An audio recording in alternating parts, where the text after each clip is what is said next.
Good evening, everyone. I'm going to call this regular meeting of City Council of January 14th, 2025 to order. I want to welcome all of those who are in attendance and those who are with us online. Also, hope that everyone had a happy holiday season and New Year's. And also, if you would like to make public comment either on an agenda item or a non-agenda item, we have a sign-up sheet in the back of the room there by the doors if you would like to comment. So with that, if you would, please join me in standing for the invocation and pledge of allegiance by our Mayor Pro Tem, Mike McPhee. Thank you. If it is your custom to bow, please join us in prayer. Father God, as we gather in this place, may you shower your blessings upon each of us and prepare our hearts for the things that we will be discussing.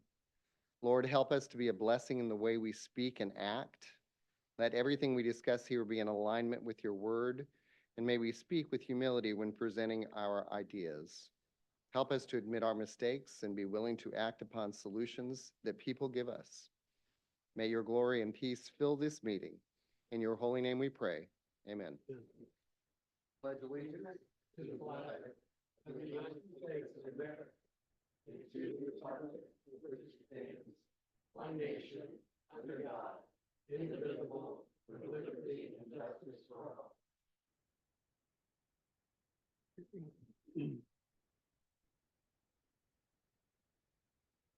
Okay, next on the agenda is public comment. These are for agenda items.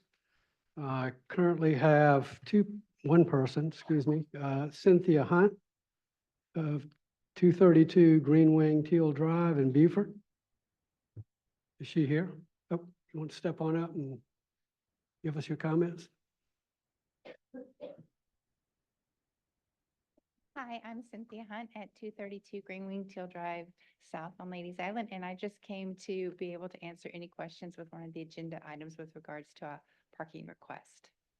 Well, when we get to that, if we have a question, we'll ask you. Thank you. Okay, hearing none other, we will go on to the meeting agenda approval. Do I have a motion? Second. Okay, second. Any discussion? Hearing none, all in favor signify by saying aye. Aye. Okay. All right, next we have presentations. City Manager Employee Recognition of Frank Mueller from Public Works. I've known Frank for many years, since mid-90s, and he's, yeah. Go. What you say on this side of me, so. Sir. See us. Well, good evening, everybody. This is always a bittersweet part of city management. And that's when we say goodbye, or so long. It's not goodbye. In this case, I hear Frank's coming today, every work still, so. But Frank is retiring. And Frank is retiring as a supervisor from Public Works. But that doesn't really adequately describe what Frank is to Public Works. Frank is Public Works. I'm just going to tell you that. Frank is Public Works. Frank has been with us for 34 years now. Yes, sir.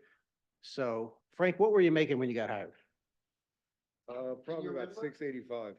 Well, we were overpaying you because minimum wage was $3.80 an hour.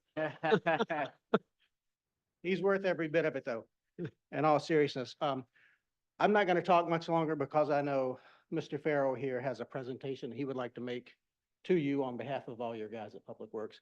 But on behalf of council and on behalf of the city staff, I want to present you with this, which says, presented to Frank Mueller in appreciation for 34 years of dedicated service and devotion to the city of Beaufort and the community.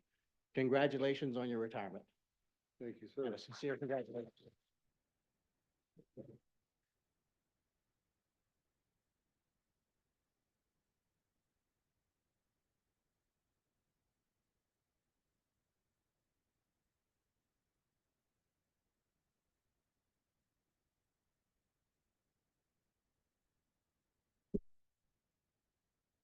Nate, he's all yours. I'm gonna stand to the side. I'm a little bit shorter than everybody else. Mayor, council, thank you guys. Thank you for everyone that came. Thank you for all the Public Works employees that came out here to support Frank. and the time and the knowledge and everything that he's done for each and every one of us. I wrote a few things down. I was gonna do a little bit bigger of a speech until I saw how many pages he had written. So, I wrote a few key notes. The first one is, you'll never meet a nicer man. I came to the city 8 years ago. I was unsure of my path. I didn't know exactly where I would be. I didn't know I'd be a public works director. Came in and I got put in an office with 4 people. And I have to say that if it wouldn't have been for Frank, I wouldn't be where I am today. There was a lot of questions, but he took me to the side, told me to do my best and continue hard work, and he stood beside me throughout the 8 years, the quarter of the time that he's been here. He's been with me every single day.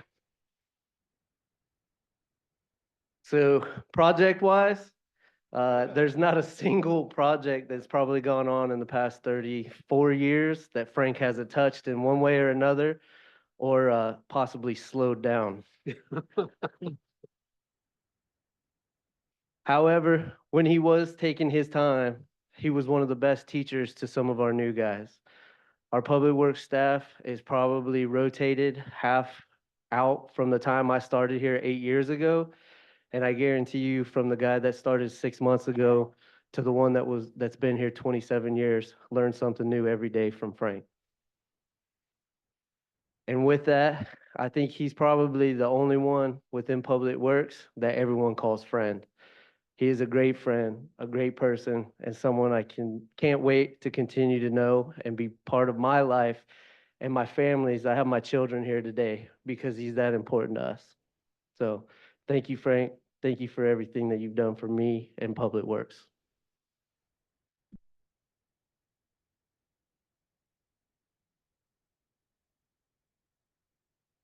So before he gets into his dissertation, I will ask Al to come up here. One thing that we do at Public Works, whenever someone has been here for a while and is leaving, we try to give them a piece of the history of Public Works. Frank started out on Prince Street as one of his earlier places that Public Works was. So he has always saved the Prince Shop sign. It's followed him from Public Works to Public Works. We had it mounted, and everyone in Public Works signed it and is wishing him well.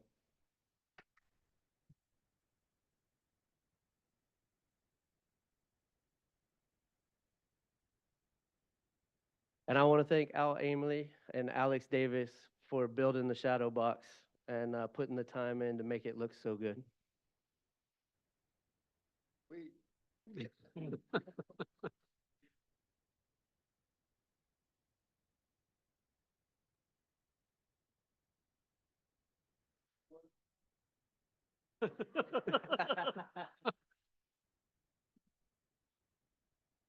I've been working on this a little while. Since I'm retired, I've got nothing but time to think. I'd like to thank the mayor and council for the opportunity to speak. I'd like to thank my fellow employees and dignitaries for attending. In 1988, my future wife and I came to Beaufort, looking for a place to relocate. We spent a few days as tourists, and then we got to look at the land and see what Beaufort had to provide. Seriously looking for an opportunity for housing. It was during Water Festival week, we attended Low Country Supper.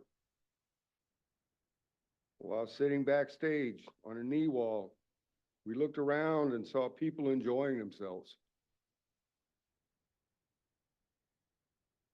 I think Robin and I felt about the same time, a feeling of community.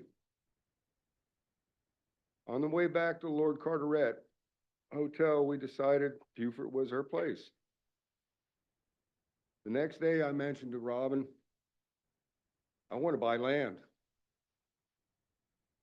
She looked at me and asked, why? I stated I wanted a foothold in where we were moving to. She agreed. We found a lot in Royal Pines. And at the Savings Bank on Beaufort, on Boundary Street, we applied for a loan. Our loan officer, her silver framed glasses, dressed to the nines. Her hair was perfect. We signed the papers. We met a nice lady to finish out our paperwork. The loan service supervisor. And after a few more days, we returned to Charleston for our flight back to California. Had a year plus to sell the house and relocate. While there, I was receiving the Gazette, so I had a small understanding of jobs. Robin previously secured a rental before we moved here. We settled in, I started looking for employment. I became fortunate to take a position with Vanguard Plastics, but that was not my goal.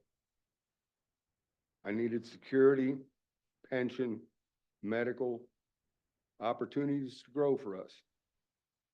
State, county, SCNG, city, those were my goals. Robin found a position with the water department. I applied for an interview. It was scheduled. I met with Mr. Eminger, Mr. DeVito, and interviewed. Sadly, I was not the person they were looking for. Mr. Eminger did state there was another position available. Henceforth, I was looking. I received a call about a week or so later. Mr. Eminger stated the position was closing tomorrow. I took heed. A week or so later, an interview was scheduled. I met with Mr. Clayton Cooler at the Southside Treatment Plant. We spoke for quite a while. As I prepared to leave, I extended my hand in a handshake to thank him. He looked at me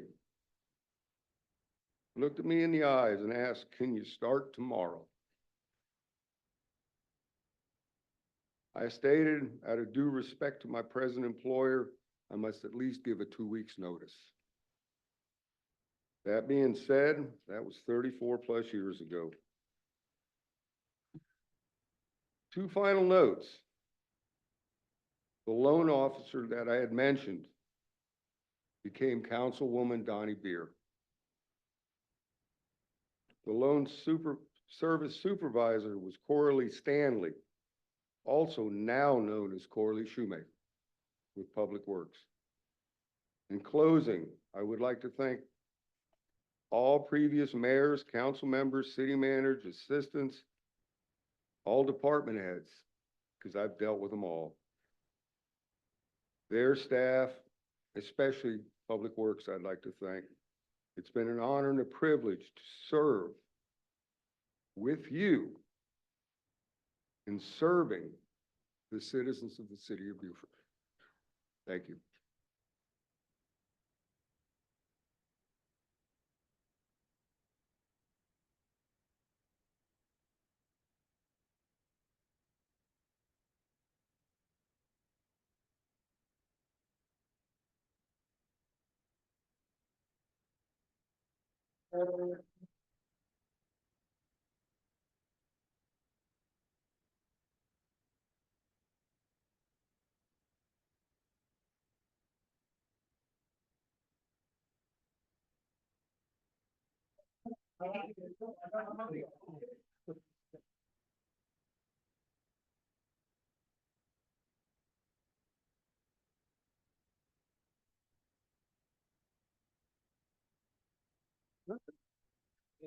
Don't lean against the wall.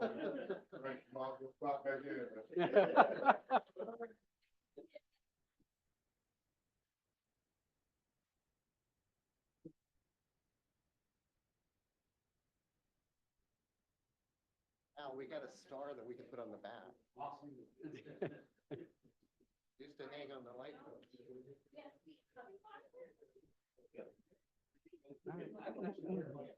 Yeah.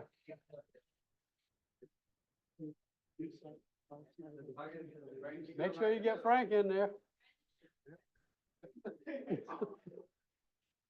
no blocking your face, no blocking your face. Come on in. You gotta see Come on. Ashley's camera in order to be in the picture.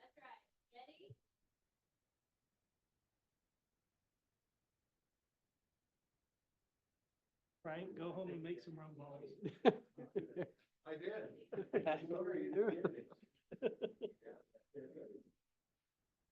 He got my mom's secret recipe. Oh, did he? Okay. For retirement.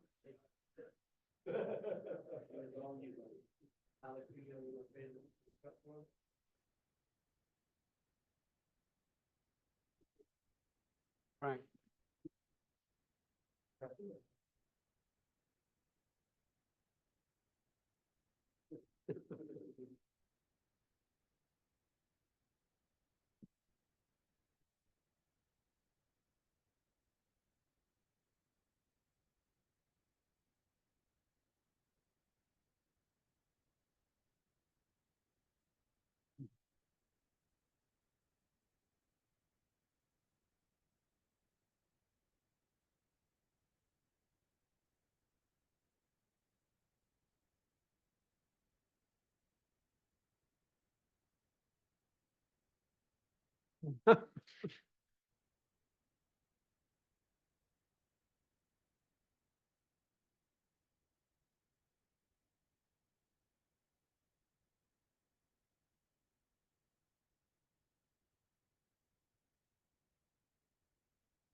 Okay, next on the agenda are proclamations. We have a character education proclamation for Jackson Snellgrove from Robert Smalls International Academy. Move accept. Second. All in favor, signify by saying aye. Aye. Whereas the character education movement reinforces the social, emotional, and ethical development of students, and whereas character education provides long-term solutions to moral, ethical, and academic issues that are of growing concern in our society and our schools. Whereas the 11 principles of effective education include promoting core ethical and performance values, teaching students to understand, care about, and act upon these core values, encompassing all aspects of the school culture, fostering a caring school community, providing opportunity for moral action, supporting academic achievement, developing community, providing opportunity for moral action, having whole staff involvement, requiring positive leadership of staff and students, involving parents and community members in assessing results and striving to improve upon those results.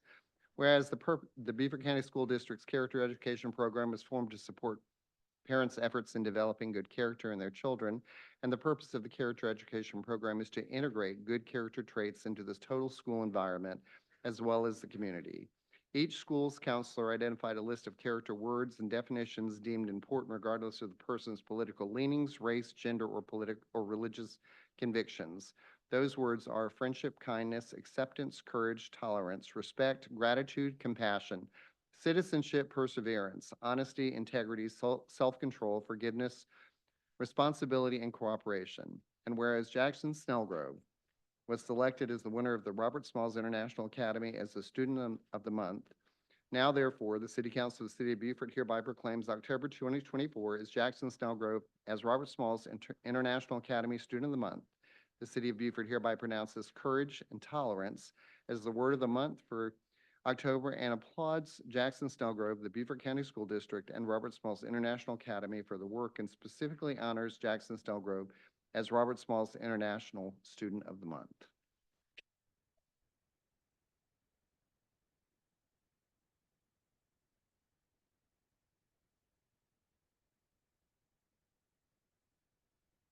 Um, I'd like to thank you for this. I'd like to thank you all for this honor, and I'd like to give a special thanks to some people. I would like to thank my friends for supporting me. I'd like to thank my teachers.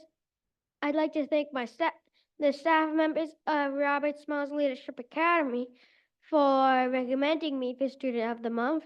And I'd like to thank my parents, a special thank you, because without you, I wouldn't be here. Literally, because y'all drove me here. Thank you all for this special honor.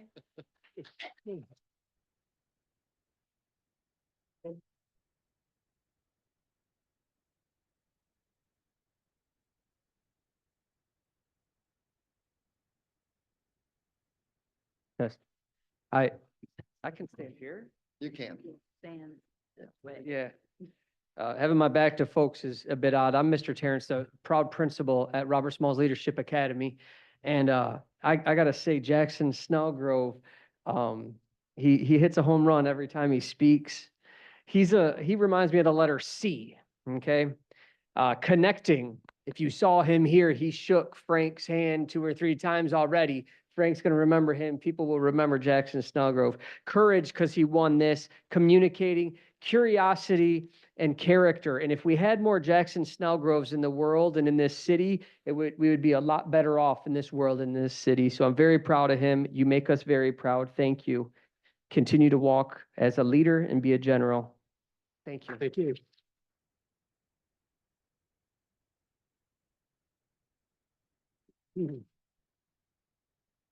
And next, we have a character education proclamation for Henry Samuels at Beaufort Elementary School. Move accept. Second.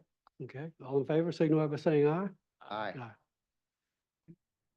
Whereas schools, school districts, and states are working to instill important core ethical and performance values, including caring, honesty, diligence, fairness, fortitude, responsibility, and respect and self for others. Character education provides long-term solutions to moral, ethical, and academic issues that are of growing concern to our society and our schools. Character education teaches students how to be their best selves and how to do their best work. The 11 principles of character education, as you heard before, promoting core ethical and performance values, teaching students to understand, care about, and act upon the core ethical and performance values, encompassing all aspects of the school culture, fostering a caring school community, providing opportunities for moral action, supporting academic achievement, developing intrinsic motivation, and including whole staff involvement, requiring positive leadership of staff and students, and involving the parents and the community members to assess the results and strive to improve upon those. Whereas the Beaufort County School District's Character Education Program was formed to support parents' efforts in developing good character in their students, and the school's counselor identified a list of character words and definitions deemed important regardless of the person's political leanings, race, gender, or religious convictions. Those words are friendship, kindness, acceptance, courage, tolerance, respect, gratitude, compassion, citizenship, perseverance, honesty, integrity, self-control, forgiveness, responsibility, and cooperation. Whereas Henry Samuels was selected as the winner of Beaufort Elementary School as the Student of the Month. Now therefore, the City Council of City of Beaufort hereby proclaims November 2024 as Henry Samuels as Beaufort Elementary School Student of the Month. The City of Beaufort thereby pronounces respect and gratitude as the words of the month for November and applauds Henry Samuels, Beaufort County School District, the Beaufort Elementary School for their work in specifically honoring Henry Samuels as Beaufort Elementary School Student of the Month. Congratulations.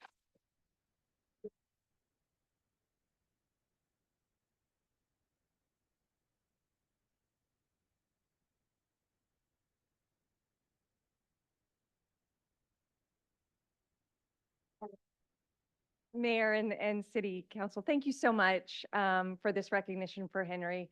He is a very special student. He's one of those students who could get this award every single month for each one of those traits that you read off. He is a friend to all. He is kind. He is respectful. He's such a hard worker.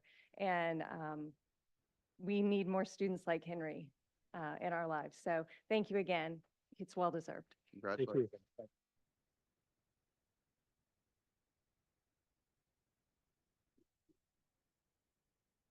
Okay, next we have a proclamation proclaiming March 2025 as Lafayette Month in celebration of the bicentennial of the Marquis de Lafayette's 1825 visit to Beaufort. Move accept. Second. Okay, all in favor, signify by saying aye. Aye.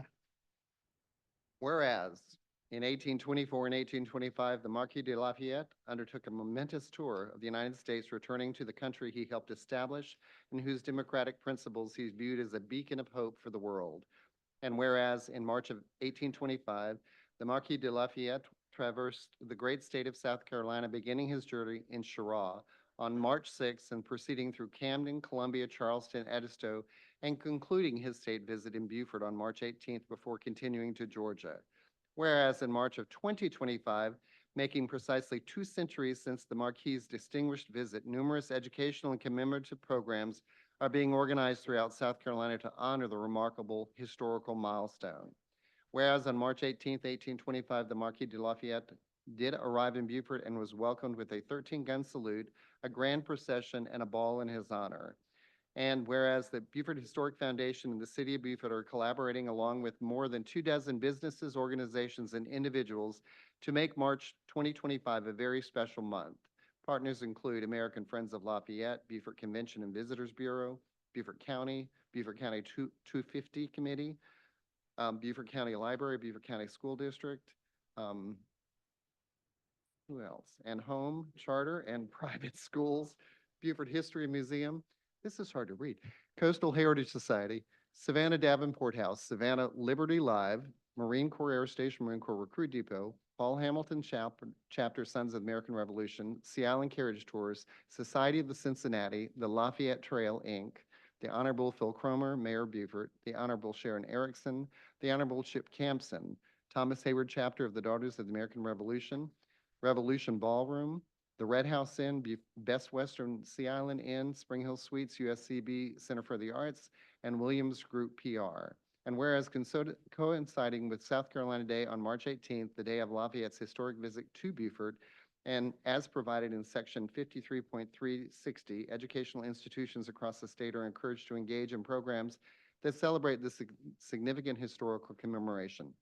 And whereas the Marquis de Lafayette demonstrated unwavering commitment in supporting the United States during its struggles for independence, embodying the highest ideals of international friendship and democratic principles. Now, therefore, the City Council of the City of Beaufort of South Carolina do hereby proclaim the month of March 2025 as Lafayette Month in celebrating of the bicentennial of the Marquis de Lafayette's 1825 visit to Beaufort in Beaufort, South Carolina, and urge the citizens of Beaufort to join in recognition and celebration of Lafayette's historic visit and legacy. Congratulations.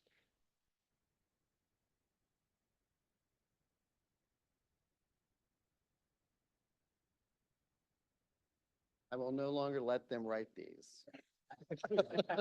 Quite a mouthful.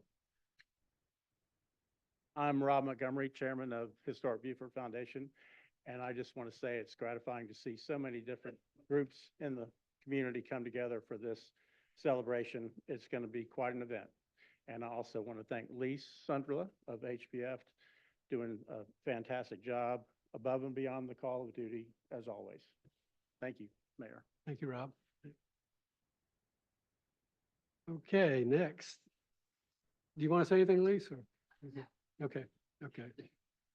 All right, next we have a resolution honoring the courage of Anne Frank and declaring January 14th, 2025 as Anne Frank Community Day. Motion to approve. Second. All in favor, signify by saying aye. Aye. Okay. Whereas Anne Frank was a young Jewish girl whose life was tragically cut short during the Holocaust, but whose diary has inspired millions worldwide as a symbol of hope, resilience, and the enduring strength of the human spirit. Anne Frank's story continues to remind us of the importance of tolerance, understanding, and the responsibility to stand against prejudice and discrimination in all forms. And whereas the City of Beaufort is committed to fostering an inclusive community that honors the diversity of its residents and works towards ensuring justice, equity, and mutual respect for all.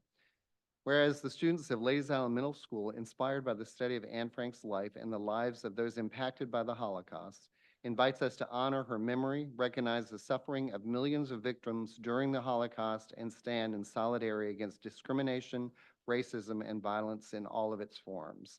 And whereas January 14th, 2025 marks an opportunity for our community to reflect on Anne Frank's courage and to reaffirm our collective responsibility to promote education about the Holocaust, challenge hate, and advocate for human rights and dignity. And whereas Anne Frank Community Day will serve as a day for all citizens of Beaufort to engage in meaningful dialogue, educational activities, and acts of kindness in honor of her legacy and inspire a commitment to building a better future. Now, therefore, be it resolved by the City Council of the City of Beaufort, South Carolina, January 14th, 2025 shall be recognized as Anne Frank Community Day in the City of Beaufort. Be it further resolved that the City Council encourages all citizens to reflect on the lessons of Anne Frank's life, to participate in programs and activities dedicated to her memory and to join in fostering a culture of compassion and understanding in our community. Adopted this 14th day of January 2025, the City Council of City of Beaufort, South Carolina. Thank you.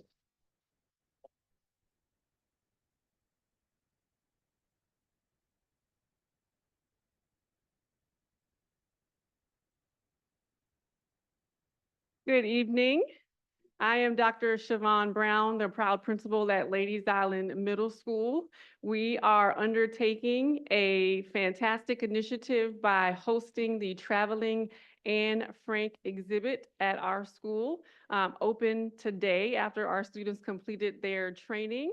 And it will be open through the 13th of February. We'll be sending invitations to council members for tours that our student guides will be setting up. I have one of our students, Nellie Vega, who will be just sharing a few words about her participation.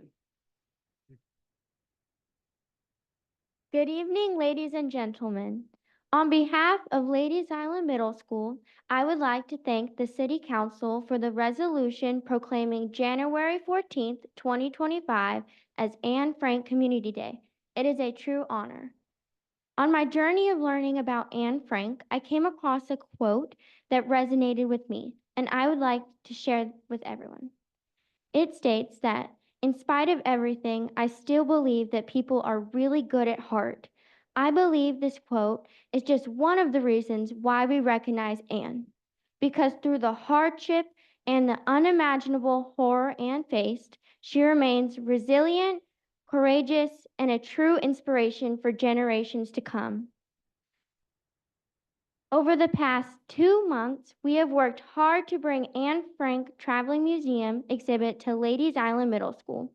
We would like to thank Mr. Neil Lipsitz, Mr. Scott Shipsey, Dr. Siobhan Brown, Dr. Keith Weaver, and Mr. Corey Hollis for all the time they have put into making this exhibit happen. We would also like to thank the 21 students who have spent the last 2 days training as student tour guides. This has been a team effort, and we are ready to go. This exhibit consists of 32 panels that immerses viewers into Anne Frank's life and family during the Holocaust. The exhibit displays images and information from Anne Frank's childhood and will include excerpts from personal diary. The exhibit will also trace the impact of the Nazi persecution on her family. We encourage everyone to take some time out of their day, come to Ladies Island Middle School, and take the tour. Thank you. Thank you.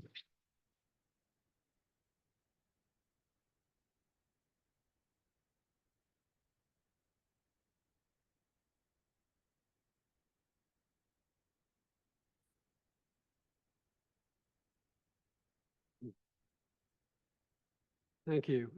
Next is our consent agenda. Do I have a motion to accept? Motion to accept. Do I have a second? Second. Okay, any discussion or questions? Hearing none, all in favor signify by saying aye.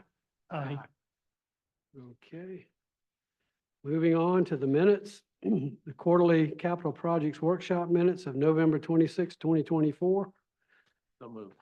Second. Okay, any changes?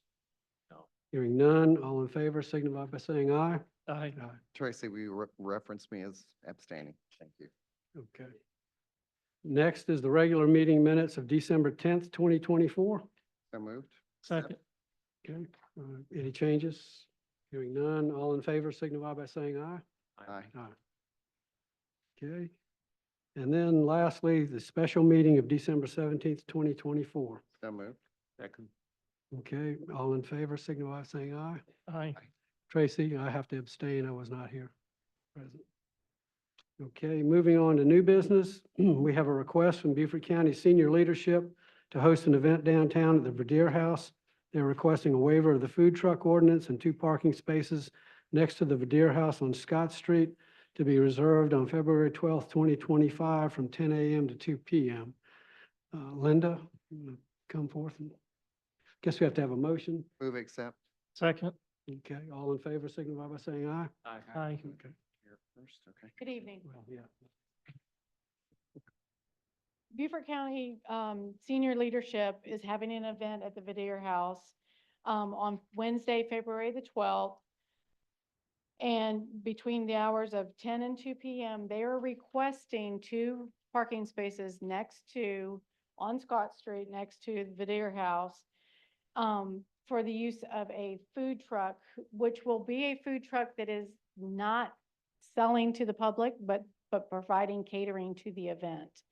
But we felt it necessary because the ordinance does not allow food trucks in the for commercial. So we wanted to make sure that during this event, that's not interfered with, and we wanted to make sure that there was a waiver for that. All of this will be communicated to our merchants as well as our restaurants, that this is not a food truck that is selling.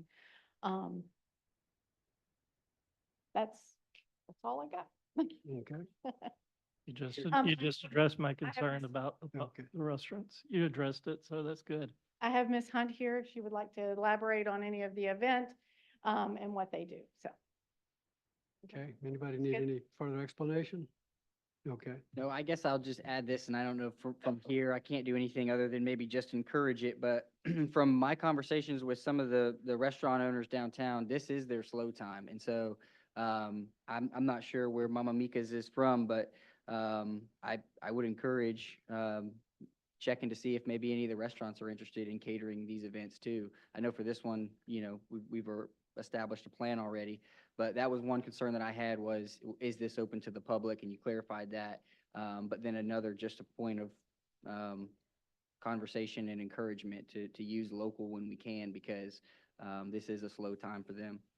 So. okay, thank you. All right. Next, we have the Beaufort History Museum request to host the 250th Revolutionary War reenactment on March 22nd, 2025, from 10 a.m. to 4 p.m., and they are requesting a street closure on Craven Street from Carteret to Scott Street, a waiver of the noise ordinance, 10 parking spots in the Carteret lot starting on March 20th through 22nd, 2025, as well as 2 parking spots outside the Arsenal for Thursday, March 20, 2025. Move So- accept. Second. Okay, Linda? So the Beaufort History Museum is having, having their reenactment on March 22nd. March 22nd. The reason why this is on the regular agenda, this is very similar to the event that they normally have at the Arsenal. However, they are requesting for the street closure. So we are asking for the street closure with police contracts. Okay. And Miss Kathy Mixon is here, if she would like to elaborate on the event or question.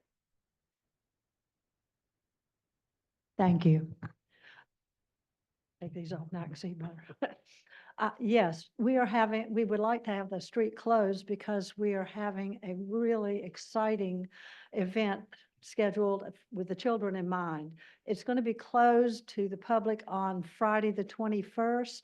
We're having the reenactors in, and they're going to be working with 4th grade only, for certain 4th graders. And this is through the school district. On Saturday, it will be open to the public. But what's going to be different is we're having a battle in the street.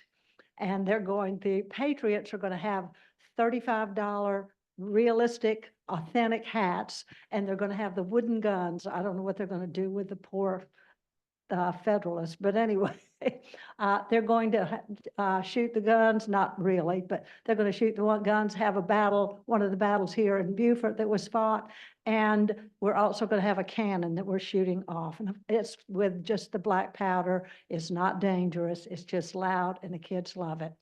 And we do need the parking spaces for the reenactors to park in, and we need the spaces out front so they can unload on Friday, and we don't have to worry about Sunday. They're going to reload on, well, actually Saturday afternoon after the event's over. We hope that you will approve. Thank you. Any discussion? Question. That's usually the route the carriages take, and I just want to make sure if, something's been done to take care of that. We will inform the carriages of Okay. how to go around. They will cross, at King Street. And Okay, we will let them know well in advance. I just want to make sure that. We- was Have a taken care of. time for the cannon too. Excuse me? Have a time when they're gonna fire the cannon.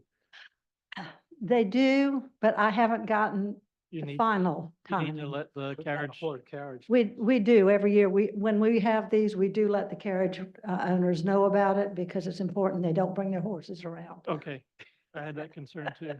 Yes, Well, that's one of birds. the things we make sure of. Okay. All right, any other discussion? Okay, all in favor, signify by saying aye. Aye.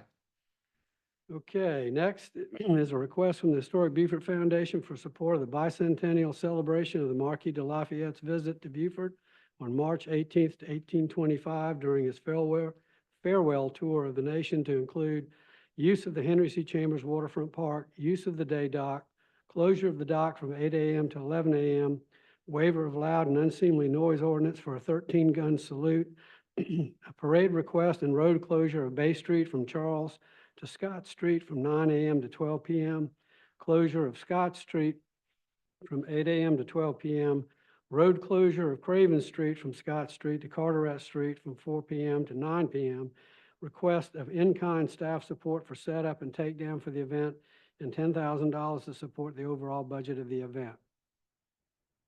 Do I have a motion? Move accept for discussion. Second? Second, Okay. All right, Linda? So the Lafayette Bicentennial Committee has been making plans since August, I believe, August, September. And they have come together and has planned a lot of activities for this celebration. I've got Lisa Sunderland here from HBS that is spearheading the request for the committee for discussion. I wasn't going to go back over all the stuff that you had Yeah, listed. a lot of But, so they are, all of those requests, this has been, sent out to the departments. The departments, none of the requests are different than other events that they have done, so, How about the merchants on Bay Street for the closure from 9 until 12? we have not addressed them for that, but we will let them know.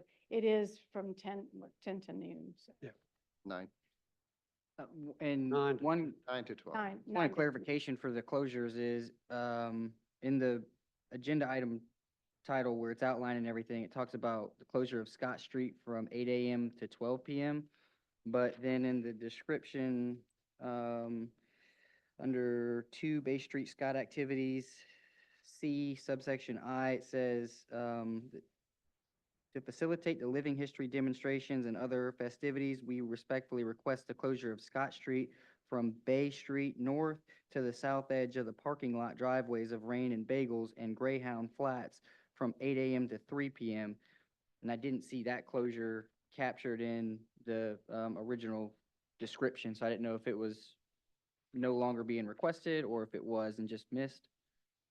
It's referenced as Port Republic in the request. Where- They just didn't stop it at the parking lot. Where's that? Yeah, It's the 8 to 4 from Scott Street from from to s- Carteret. 12, 8 the to closure 3. from Craven to Scott Yeah, Street from- to Carteret. No. Correct. Right, the but other. that's from 8 to 12, and then the road closure on the back says 8 a.m. to 3 p.m. So the timing is different.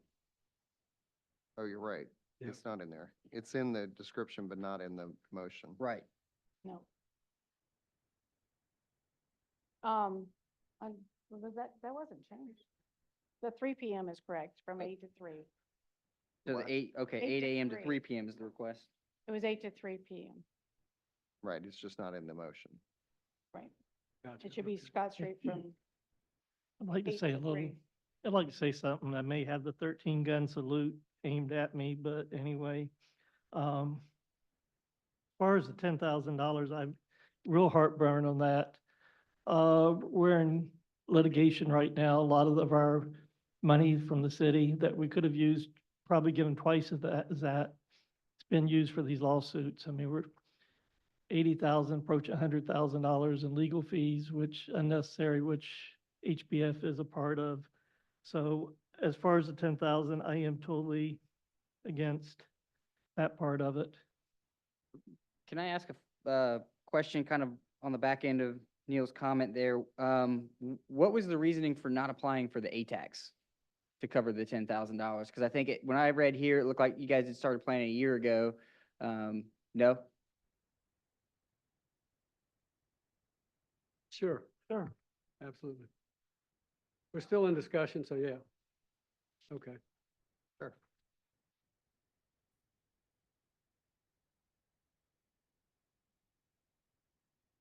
Of the activities that are going on.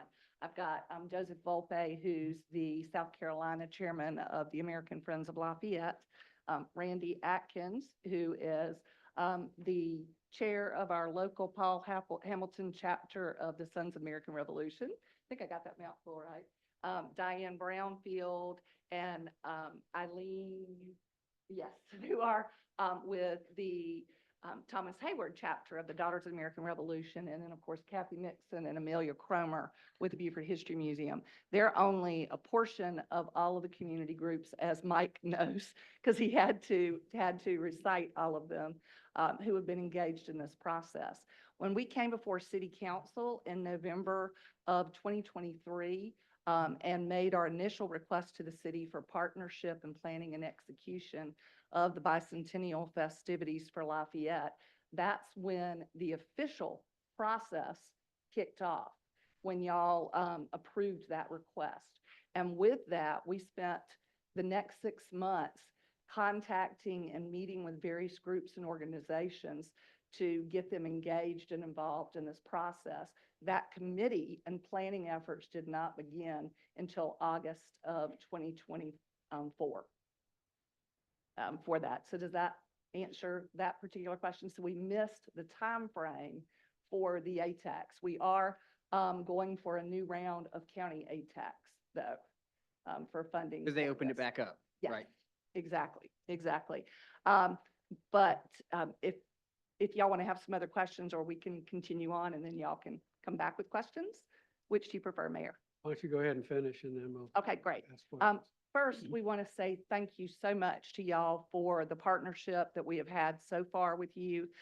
Scott has been so helpful with regard to all of our meetings and attending those, as has the mayor, except for last week when you had a bout of bronchitis, and we hope you're feeling better now for that. But what started out as a 24 member committee has grown to over 50 folks that are engaged and dedicated to this process and are providing resources as well as their talents and their energies to make this happen. It's an amazing lineup, and I think the mayor sort of hit some of those points of what we have planned for this celebration. And I'd like for Mr. Volpe to kind of talk to y'all about the importance of this national celebration and what it means to South Carolina and what it means to Beaufort. But before we go there, I wanted to also let you know we're very excited that our House Representative Shannon Erickson and our Senate Representative Chip Campson are going to be presenting proclamations on January 30th in the House, and we're inviting y'all to come with us to Columbia to accept the proclamation, and we'll hopefully have members of our committee who will be going with us forward to be able to get this as well too. We're so excited because this is the only resolution in the state of South Carolina that has been done on a state level for this, and we initiated it. So kind of exciting. And we have sent an invitation. The mayor and our committee have sent an invitation to the governor to attend and participate as well. And we understand from his scheduling staff that we'll have an answer probably by next week. So we're hopeful that that will be positive and that he'll be joining us for the event. But of the numerous groups that have been actively engaged in this, I've named the ones that are going to say a couple of words tonight, but I couldn't say enough about the Beaufort County School System and the Beaufort County Library, who have stepped up and are providing so many educational opportunities. We just so happened to have a date which was bestowed upon us, the March 18th of 1825, and now March 18th of 2025, which happens to be a Tuesday. And so our first thought was, ah, darn, kids can't participate. Well, guess what? It's South Carolina Day in the state. And so because it's South Carolina Day, the schools are all required to focus on South Carolina history. So they will be busing students down to participate in the parade festivities on that Tuesday. And they have full programs scheduled ahead of time. If you look back at the newspaper articles from 1825, which is how we understand how we're recreating this parade and the procession and all the activities that occurred. If you look back, one of the really interesting descriptions that was given was that the St. Luke's Guard was riding in the parade procession. Remember, it was at night because they got stuck on a sandbar, and so they didn't get there till 12 hours later. But we're not going to do this at night. But they were riding, and the white plumes on top of their hats were glistening because of all the children carrying torches along the street. Well, they've recreated torches that are not lit in the school system. So they're actually, each of them will all have that. It'll be fifth graders who are all participating specifically in the procession, carrying their handmade torches that they're going to be bringing as a part of this. So I'm going to turn it over to Joseph and then our other members of the committee. Thank you. Good evening. I've spoken with you in the past in November of, I'm going to lift this up because that's too long. In November of 2023, I think that.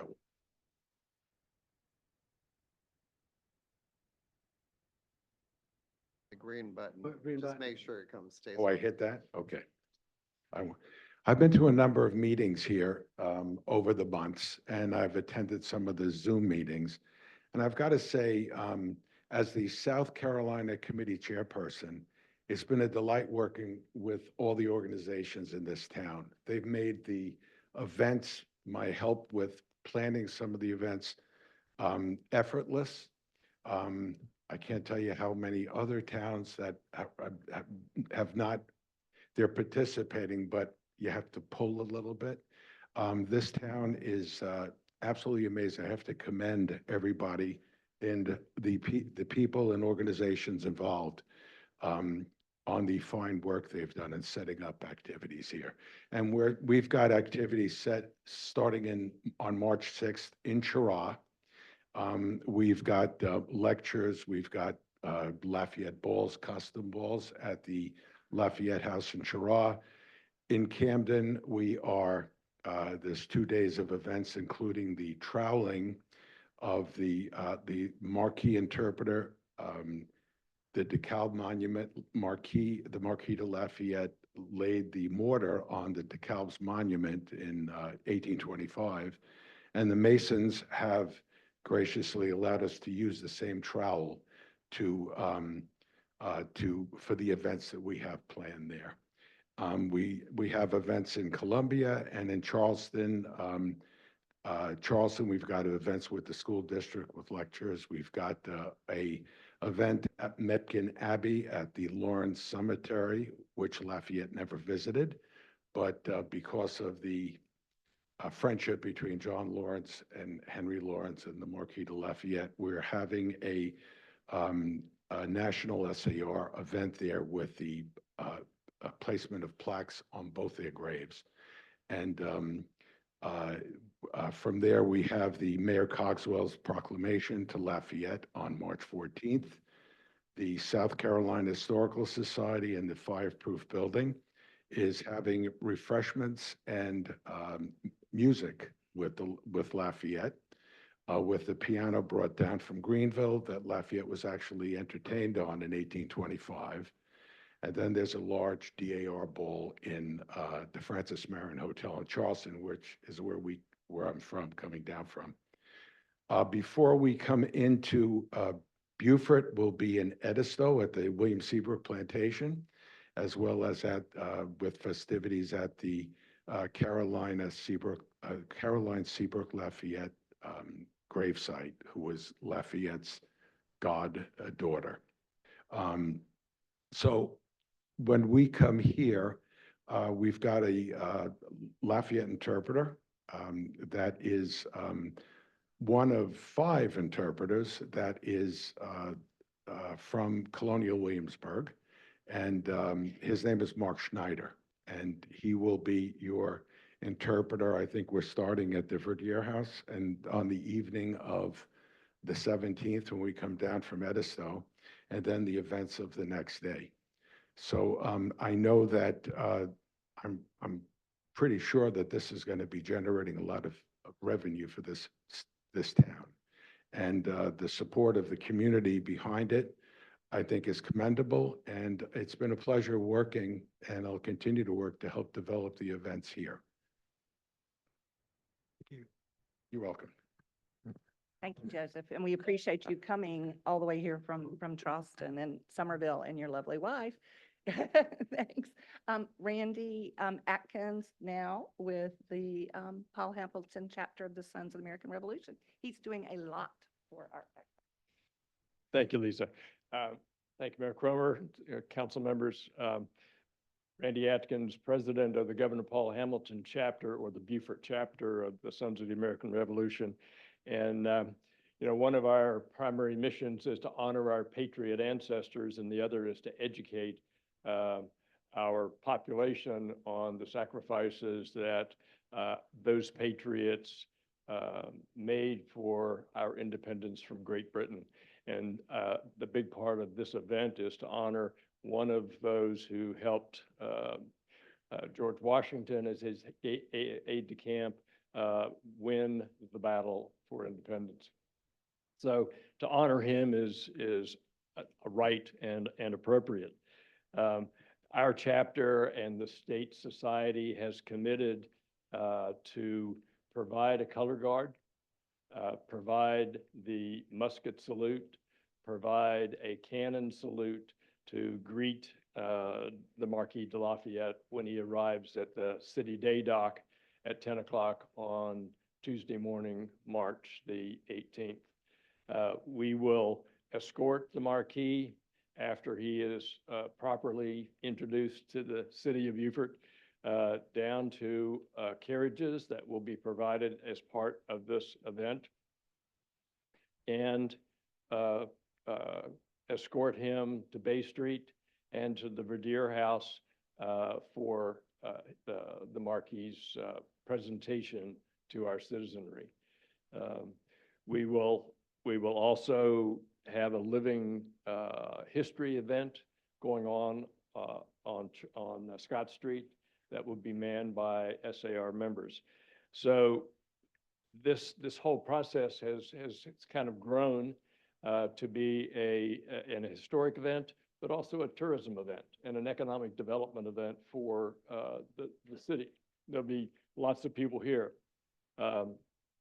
because at South Carolina Day, we'll have children bust in to experience the day and to be educated. So there's a major commitment from SAR and the other partners with Historic Beaufort in making this event happen and making it meaningful for the city and competitive with Camden, Columbia, Charleston, and the other municipalities that are hosting the Marquis. So we hope you will continue your support. We appreciate all that's been done so far. We've got a long way to go, and we're going to get there, and it's going to be a memorable day in the town. So thank you. And Diane and Eileen will now talk with you from the Thomas Hayward chapter of the Daughters of the American Revolution. Hello, everybody. Thank you all so much for having us. I'm Diane Brownfield, the regent of the DAR. I would like to tell you, first of all, why I agreed to join this committee. It's very important to me.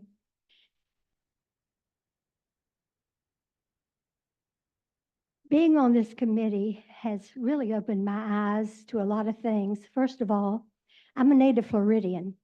I didn't know much years ago when I was in school about the English history or French history, because being a native Floridian, you learn about Spanish history, especially if you live near St. Augustine. I hope you can appreciate that. It was only when I moved to Savannah and really living in Virginia too, but in Savannah 30 years ago, we learned about Lafayette. He was 19 years old and already married at 16 when he decided to come to this country and try to learn more about democracy. Imagine that. He was already very wealthy at age 11. And he came here and decided that he was going to help George Washington, who was 45 or so. And he was going to, with no military experience, by the way, and he was going to help our country fight the Revolutionary War. That's pretty brazen and pretty bold of him, but he decided he was able to do it. And I think George Washington believed him and took him on. And decided years later that he would come back 50 years and see how things were working out. And decided that it was working pretty well and he'd go back and tell the French how democracy was working. Today, our democracy is working pretty well. We still have our independence. We still have our Constitution. We're still doing pretty well. When my husband and I opened an inn in Savannah, I decided that I was going to name every room after Lafayette. I admired him so much. We had the French country, we had Provence, we had the name of his home, the LaGrange. I also met Lise Sunderland there because she worked for the city of Savannah. It was a great opportunity for me to meet Lise and serve on a lot of her committees in Savannah. And everything this woman touched for the city of Savannah, she was successful in. Everything she did was a success for the city of Savannah. They believed that she could take any project on and it would be well done. And in the end, it was. So when she called me this summer and said what she had in mind for the city of Beaufort that she loved, and would I be willing to serve, I took a look at our mission because I was brand new as a DAR regent, and I was brand new to Beaufort, had only lived here 3 years, and I took a look at our mission, which is basically what SARs is, and I said, you know what? We need to educate our children more about what we need to be doing in this country and in this city. Lafayette was a great leader, and we need to be educating our children more in historic preservation.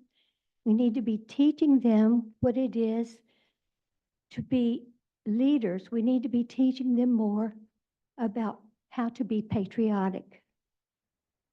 And so we took this job on, and our DAR has been working with the SAR. We have 2 benches now in the commemorative park at Waterfront Park, which we hope will be dedicated on March 18th.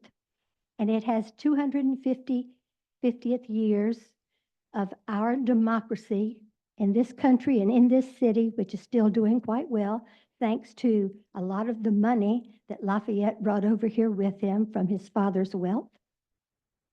We also have, on that day, we're going to be with Randy on Scott Street, having a Living History Day in which we hope to be able to show the young men and women of this city what women did back in those days that not all women do today. And we'll show the boys too if they want to learn about sewing, embroidery. We're going to be showing them the music of that era. We're going to be teaching them, hopefully, a lot of things that we think will be educational to them. We also are going to have an essay and art contest, which Eileen is going to tell you about, for some of the children here in this city. And we think that will be educational too. We also think that when people come to Scott Street and when they come down to shop, they are going to bring money into the city. Some of the thoughts and some of the ideas that people had were to change the menus for the restaurateurs in this city of maybe what people ate during that time. What creative ideas these 50 people have brought to this city. We think you're going to see an economy that hopefully will reimburse you that $10,000 that you're hesitant to give this committee. I hope you'll rethink that. I think this city is going to be changed by what this committee has done. And I hope that you will support this committee because they've all worked awfully hard these last 6 months. And they have brought beautiful ideas for this city of Savannah, city of Beaufort. Thank you so much. Eileen? Thank you. I'm Eileen Cantrell. I'm with DAR. I am the chaplain for our local group and also on a committee member for the America 250. I am one of those darn Northerners, having been born up in Lexington, Massachusetts, but fortunate enough to have grown up in Virginia, and fortunate enough to be in an area growing up where I got to go in to see lots of historic sites and field trips and lots of just learning opportunities. Mount Vernon, Monticello, everything in DC and so on. Then to fast forward, I am now a retired school teacher, elementary, first through sixth grade. And when I did my master's in curriculum and development, I realized how much I love researching and how much I love history. And a lot of that is back to my family roots where my parents would take us to Pilgrim Rock, and then growing up around DC, seeing so many things.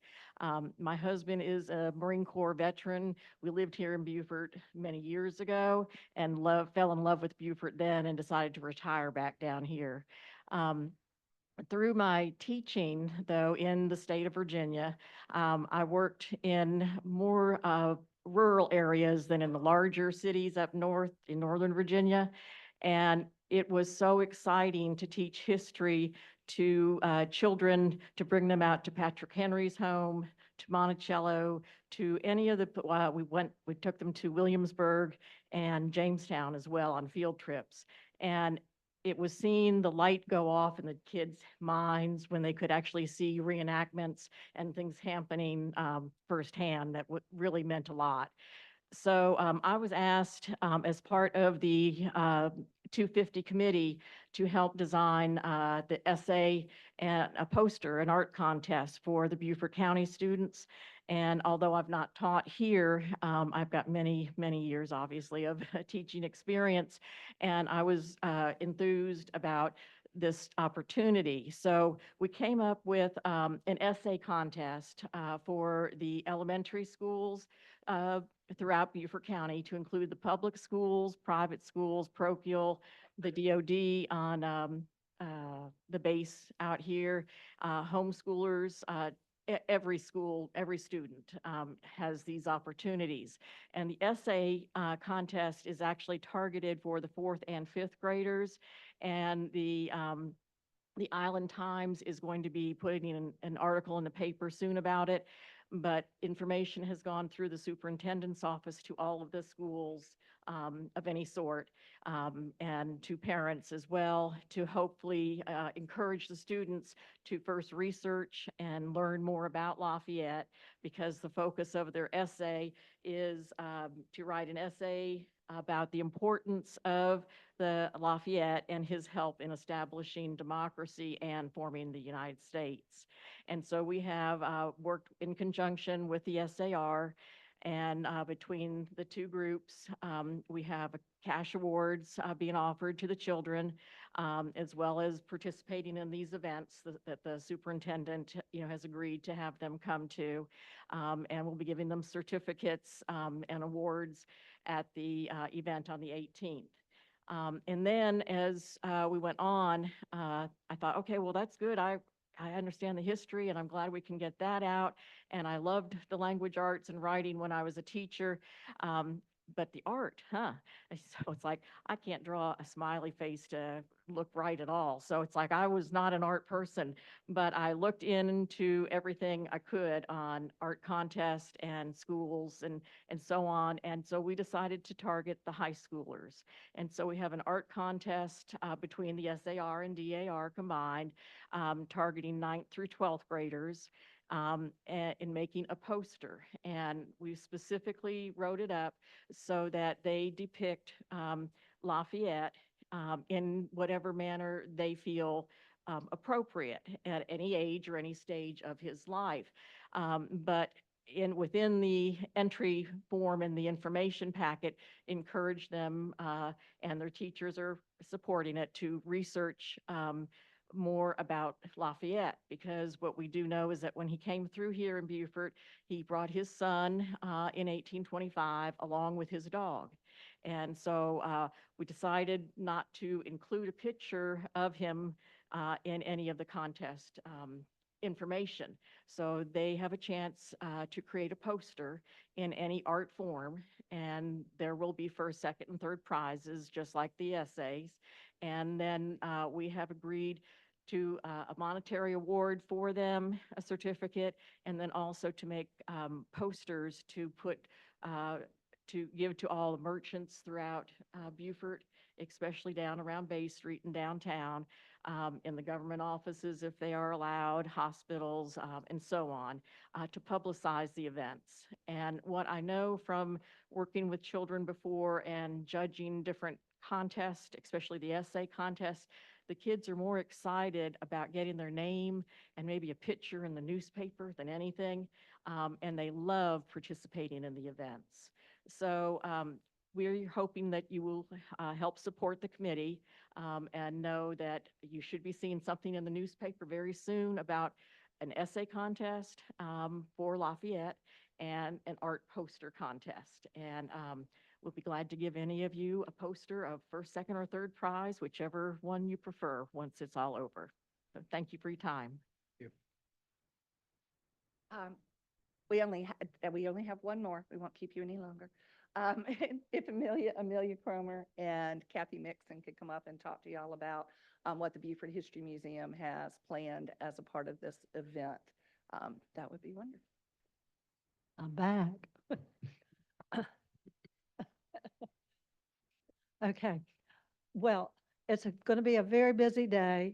And so we're going to allow people, it ends at 4 o'clock. We're going to allow people to go home, catch their breath, go to the restaurants, eat a little something quickly, because at 5:30, we're going to have the ball, and it's going to be Dancing with Lafayette, and it's going to be at the History Museum in the courtyard. And we have got a master dancer coming in to give lessons from 5:30 to 6. And after that, we are going to have the dance. We're going to have authentic music, and we are going to encourage dress. I just ordered mine today. I'm sure it's going to be lovely. Amelia's looking for one now. And it's just going to be a fun way to end the day. And we just felt like it would be something good that the museum could put on and sponsor. And I would like to say, I want to first of all thank the city that they have offered to help us with the lighting and with the sound system. So we greatly appreciate that.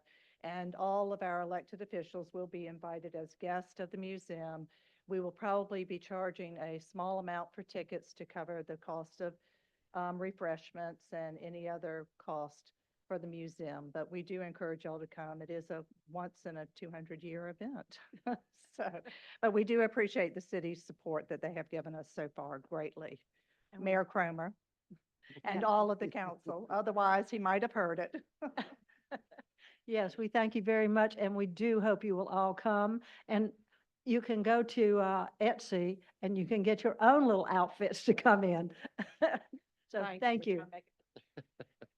Thank you all. We should probably ask Councilman McPhee if you know of any costumes that can help, since you've been so involved in the theater. I think Bonnie Hargrove at the university I- might be able to. I help have with hit a little Bonnie bit of up. that. Do not worry. CFA has quite a, and they have all been unearthed due to the current elevator project. I at this point, understand. so. Thank you, and we do appreciate your time for this. I do want to recognize too, someone who couldn't be here today, but the Marine Corps Recruit Depot has been phenomenally supportive of this project. They are going to be providing not only the fife and drum, which was a part of the original effort, but they're also going to be providing a singers who are going to do, and we haven't decided between the Star Spangled Banner or Hail Columbia. We're working with Dr. Stephen Wise on what's appropriate, that would have been appropriate at that time. But as Lafayette comes off of the boat, what we're hoping, and we invite and encourage all of council to be there, as everyone would be, the mayor, as happened in 1825, would welcome Lafayette. The 13-gun salute happened as the boat was pulling up. And he alights off of it with his dog, and along with the dog, his valet and his son. And we may have our boat, the mayor has been working with us very carefully and closely to help us to find the appropriate boat for this. We couldn't find a steamboat, which was original. So we're going with what we're able to find. But I did want to recognize that. And I think the most probably important message that Mr. Lipsitz, I think, having the others speak, is for you to recognize this is not money that HBF is requesting. This is the Lafayette Bicentennial Committee, which is a committee that the city helped foster and create. HBF has just happened to be the impetus to help move this after council approved our planning partnership and execution partnership. So we do hope that y'all will rethink some of the thoughts that you have had and recognize this is supporting the committee and the committee's efforts, and this is an offshoot of the city and our partnership, not HBF. Okay? So thank you so much. We do appreciate it and happy to answer any questions that you might have. Council, any questions, comments? I have comments, no questions, but I don't have to go first. Mitch, you want? Mitch, you have a question? Yeah, I have a couple of comments. Currently, my mindset is that as a gesture of goodwill and recognition of the effort that's being poured into this and appreciation from City of Beaufort and Council of the work that's being done, I am in favor of the 10,000, but I'm not in favor of granting the cost for the security support from the police. The police. Other organizations have had not an event probably this big, but I'm uneasy with a possible precedent that we may set for other organizations that may come and use this as their benchmark for why they should get free security support also. I understand that. Thank you. So I'll start by saying thank you for all the work that you've done, and then for the detail. I'm not a history whiz at all, and so to hear more information about how this evolved is super helpful for me. Unfortunately, the 18th is a day that I am on shift, so I've got to figure out that conundrum if I'm going to attend. Because I had an outfit for you to wear. And I would have happily wore it. So right now, this is where I'm at, and it just so happens that we have all the other applicants here tonight, or a lot of them. But when I read this, use of the Henry C. Chambers Park, use of the day dock and closure of the dock, waiver of the loud unseemly noise ordinance, the parade request, maybe the amendment to reflect the 8 a.m. to 3 p.m. I'm in favor of all of that.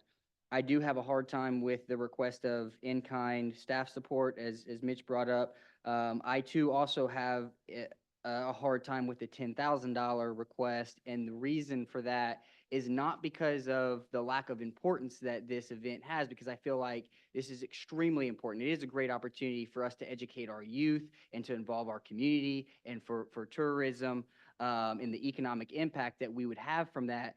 But there's 14 applicants who applied for the ATAX, and I go back to that original comment because if I remember right, our deadline for those applications was mid-September. And so, so it was after the August, but I still think that there could have been an opportunity for the committee to apply for those funds. And we have here $47,000 that potentially gets rolled over into next year out of the pot of money that we had. There was surely enough to provide the $10,000 being requested tonight out of the ATAX.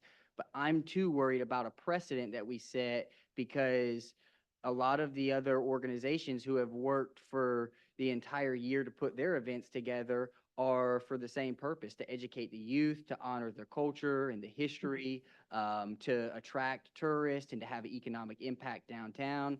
And so for them to have to go through being at one of the two mandatory meetings, filling out the application, being interviewed and vetted and having their application scored, I'm worried about now just approving a $10,000 request and then $5,000 in services. It's not that I don't want to be a partner, and it's not that I think the event's not important. I'm just worried about the precedent, and especially here on an evening where we have many of the other applicants who have gone through that established process to get funding. So that's where my hesitation's coming from. Circling back to what I said, first of all, I love history. I wish you could have talked to my elementary, junior high, high school teachers. They'll tell you A+, but they're history now. I was gonna say, none of them are alive, Dale. Thank you. However, the one person you can ask who can tell you how much I love it is Larry Rowland. I mean, I had him at USCB, and he'll tell you I'm a big fan of history. I love history. I could probably sit with the in-kind donation, but the 10,000, we're just setting a precedent. I just really can't go with that as far as the 10,000. Thank you. And I'm concerned also about setting a precedent more so than the importance of the event. Obviously, you recognize that I support it strongly and will be a part as much of I can be. I will support it as much as I can. I'll do it as much as I can from here. The $10,000 would set a precedent, which I don't think. I have no problem supporting the like-kind contributions and the events, both in the previous ones that we've done with the sign installations and with the support of the security. That, to me, is an opportunity the city has to afford co-sponsorship for any organizations, and especially our partners. And you know, Lisa, that I'm in full support of this. However, I spoke with you earlier about the 10,000, and I too have a problem with it because it sets a precedent. And if we did this time, then all of those groups that Josh mentioned is going to step up to the plate and say, hey, we have a shortfall. Can the city cover this for us? So that puts us in a real pickle. So I can't support the 10,000. I can support the in-kind. So. Okay. Well, first, I want to say thank you so much for your consideration and for allowing the extra time for members of our committee to be able to share all of the great things that are planned. And please know, whichever direction this goes in your vote, this will be a spectacular event that we hope that y'all will be a major part of. Even if you have to take a day off, Josh, this will be a spectacular event. And we have a carriage for y'all to ride in as a part of that parade procession. And we hope that you will be there. And Lise, I believe tomorrow might be the deadline for the county ATAX. Is that correct? That's a different ATAX. They're opening That's- up okay. an additional one. Yep. I would apply for that. Yep. Yeah, and I wish I would apply for the city ATAX. Yeah, and unfortunately, we had no plan, at that point in August to have done that. And I've been through that scrutiny before, so It's rough. I absolutely understand. We just weren't at that stage yet. I just But thank understand you where we're again. coming from. I absolutely understand where you're coming from, and we appreciate your consideration for the in-kind support. Thank you. Could I'm going to make a further comment. It seems like, I guess we have a different perspective on the in-kind. I could be corrected if I'm wrong, but I don't recall in the previous 4 years that I was here where any other organization came and asked for a cash donation of in-kind, whereas every organization that puts on any event has to pay for security. So I think the larger precedent is being set if we do the in-kind for security versus the one-time $10,000 grant. So that's my perspective on why I'm in favor of giving the $10,000 one time, because this is the first time I can remember that any organization has asked for that. So there's been no previous precedent. So I question whether it's precedent setting for a one-time event. But every time an organization has done anything in the city, security has been necessary, and that organization has had to pay for the security. So I'm in favor of granting the 10,000 versus granting the in-kind for security. So I'll make one comment. It, it sounds like, and maybe this is six one way, half a dozen another, but it sounds like there's almost consensus for the in-kind, but then you make a very valid point about setting a precedent there. So would it be any different if instead of the $10,000, that was reduced to $5,000 and then you scratched out the in-kind and it would be a $5,000 one-time donation and they could use it for covering in-kind if they wanted to or not? Would that be any different in anybody's mind than their current position?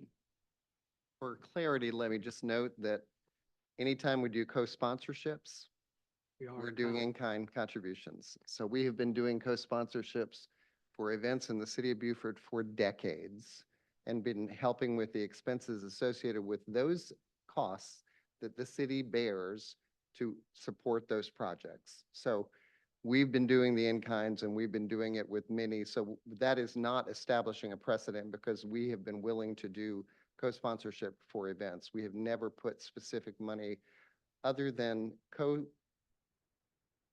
we have shared in certain events like fireworks for Founders Night with the Beaufort 300. Those are we've never done dollar amount contributions. That's just, I'd like to ask, Linda Roper, do you know if the city ever provided police for an event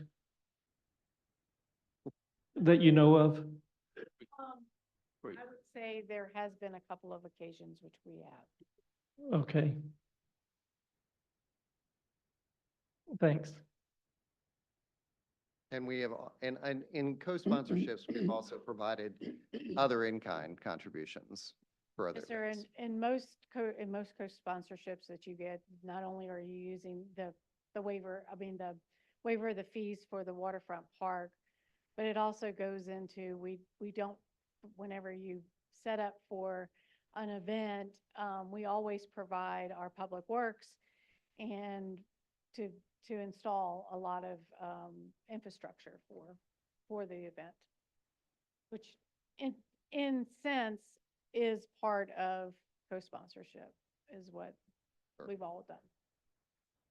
Any more comments, questions?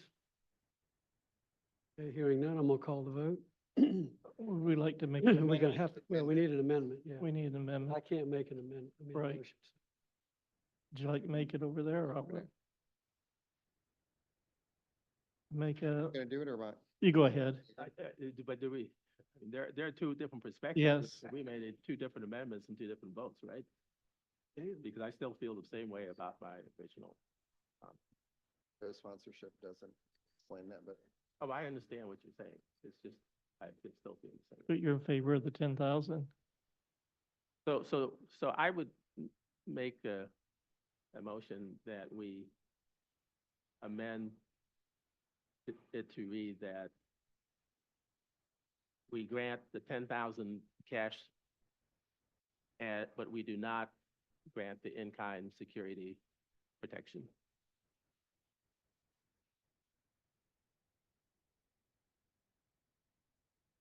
You have a Say more? second? no, you just have to get a We second. are also asking for an amendment because the motion said from 8 to noon instead, on Scott Street, instead of 8 to 3 p.m. So can we That'd be a make three an amendment. amendment on that also? please? So I guess my amendment needs a second. Yeah, it fails if you don't get a second. Pardon me? Fails. if I you don't get a understand. second. Do I have another motion or amendment? Mike, do you want to make it or? And Mitch, oh, I was gonna say, never mind, go ahead. Are you gonna second it? Okay, all right. So I'd make an amendment to the motion to include the corrective timing for the Scott Street, which would take it to the parking lots of the adjacent businesses of Greyhound Flats and otherwise. Support the in-kind contributions, installations of the signs, and all of the previous approvals that we've done prior to that time, and the remaining portions of the support co-sponsorship. That's Without the 10,000, right? without the 10,000. So did that include the police? It does. Okay. It's a co-sponsorship. Have a second? I'll second it. Any more discussion on the amendment? Hearing none, let's put it to a vote. All in favor of the amendment signify by saying aye. Aye. Aye. All signify, all against, say no. No. Motion passes. Back to the original. And I don't want to read the whole thing over again, so it's a lot to read there. But the request from the Foundation for support of the bicentennial celebration, all in favor signify by saying aye. As amended. As amended. As amended. Aye. Aye. All against? No. Okay, ayes have it. That's it. Thank you very much for your support. Appreciate it. Okay, next on the agenda is an ordinance to amend fiscal year 2025 budget for revenues and expenditures of ARPA Fund and Capital Projects Fund. This is first reading. Do I have a motion? So moved. Second. Okay, Alan?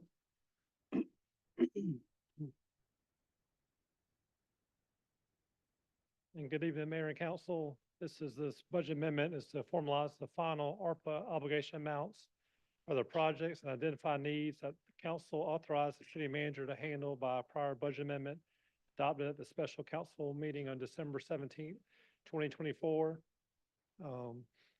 Let's kind of give the highlights. The city was required to comply with the Treasury ARPA December 31st, 2024 obligation deadlines for all funds. And council has identified priority projects. And between December 17th and December 31st, staff ultimately recommended obligating all remaining ARPA funds to completing the Battery Shores Stormwater Project and the Pigeon Point Landing Project Phase 1 and 2.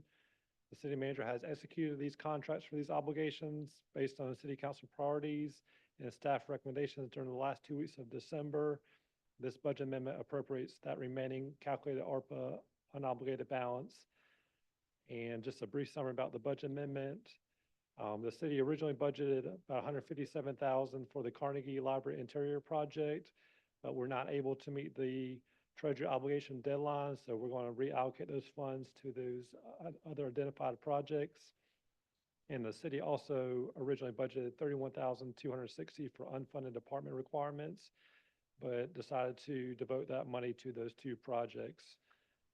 The two projects are $194,155 for the Battery Shores Drainage Project. We had a bid opening on December 20th, and the city received the lowest responsive bid from a qualified vendor for $194,000. And the capital projects team decided to move forward with this identified capital project.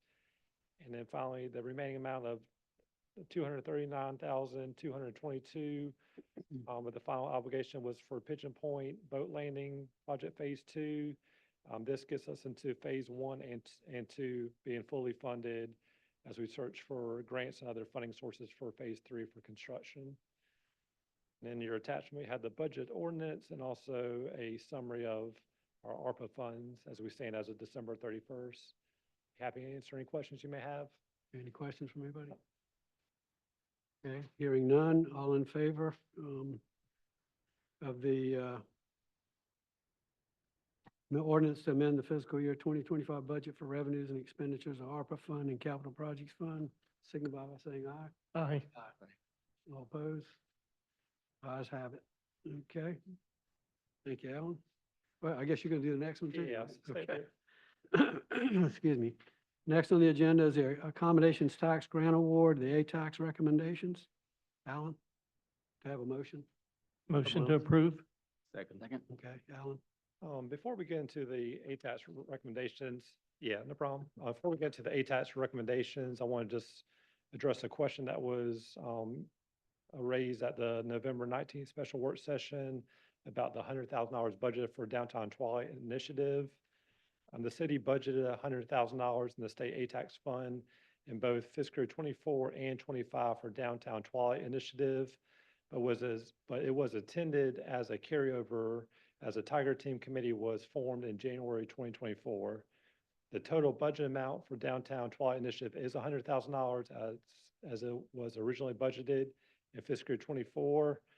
Finance should not have included the $100,000 in the 25 budget so that the remaining amount would be carried over in fiscal year 25 in the form of a fiscal year 25 budget amendment. Since this did not occur, the $100,000 is currently in the state A-tax fund balance and can be released through a fiscal year 25 budget amendment for a variety of tourism-related expenditures according to state law. And city staff plans on presenting the Tiger Team's recommendation report to council in a work session in either February or March. So I give everybody a clarification on that. Okay. But as far as the recommendations, TDAC interviewed 14 candidates, 14 entities, and presented their recommendations to council during the November 19th work session. In your packet, you have the attached grant recommendations, and happy answering questions you may have about that. Comments, questions? So just a comment on the $100,000 Twilight Initiative. I just want to make sure that I understood it correctly. We set aside the $100,000 for the Twilight Initiative out of FY '24 allocations, and then whereas that should have been a rollover, we have now set aside $100,000 out of FY '25 allocations, and so that means the money that was back into the fund balance from FY '24 will actually come back as a budget amendment to be, I guess it'll be 96,000-ish, somewhere in there. And then it would be bound by the same requirements or criteria that the state statute governs for A-tax dollars, correct? Right, yeah. Okay. And then I guess we would just have, because that would be FY '24's, we would only have 1 year to spend those funds because we have a total of 2, right? Right, yeah. Okay. So, and I understand that that's not formally a part of the discussion tonight because that's already a part of the approved budget. But I appreciate you answering that question because it was brought up in the work session. So thank you. I just want to make sure I understood that correctly. Yeah, that's correct. Okay. Any other comments, questions, discussion on the A-tax allocations? I have comments on data. I have some recommended changes. I think there are 3 of them that I have. For Friends of Hunting Island, they were awarded $10,000. In '24, they were awarded $10,500. I recommend that we increase their award by $2,500 to bring them up to $12,500. For the Freedmen's Art District, they were awarded $15,000. I recommend, because I participated in the event last year, it was very exciting, and I think it's going to be a great event for the city going forward, and it's worth investing in. I recommend an increase of $2,500 for the Freedmen's Art District, their Chalk It Up Festival, to bring their amount up to $17,500. And for the original Gullah Festival, I'm going to make just a commentary here. We just heard about the great event that the bicentennial for Lafayette is going to be. That's history. But I can only imagine what life must have been like for people like me in 1825.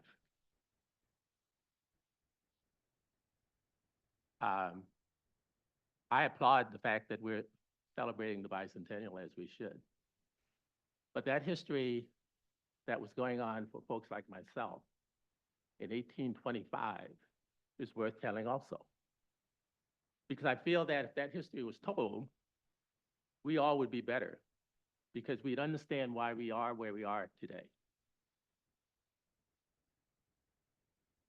So for the original Gullah Festival, I request that we increase their amount by $18,500 to bring their final figure up to $40,000. The previous year, they were, in '24, they were granted $33,825. In the current year, the A-tax committee is recommending $21,500, less than they received in the previous year. While we are taking money and holding it because of anticipated lesser revenues next year. I have a problem with that.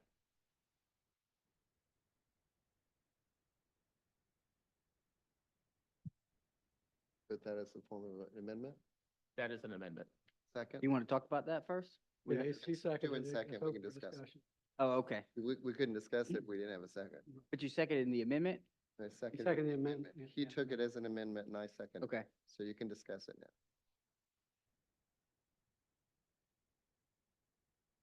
now.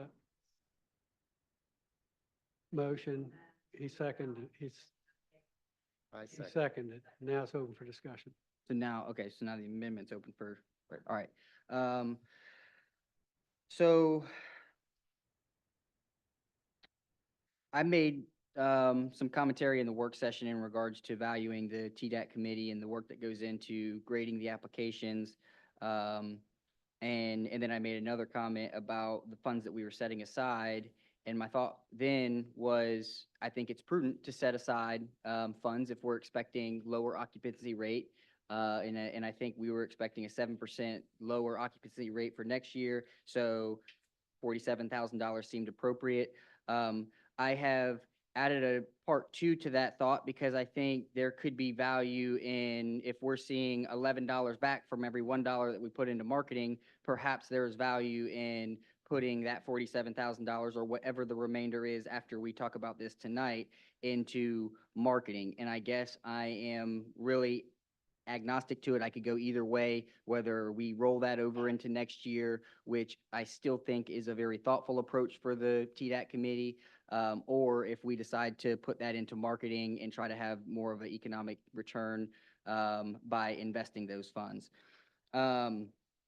So with that said, and taking into consideration the amendment that was proposed by Councilman Mitchell, and looking at some of the notes that I made, I would say that I'm going to make a request that we fund the Freedom's Arts District by $5,000 opposed to the 2.5 to bring them up to $15,000, or sorry, that would be $20,000.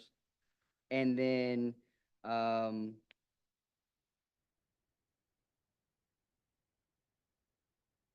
I understand your thought in regards to the amount that was provided to the Gullah Festival for their event last year, and sympathize with the comments that you made in regards to the value of the event.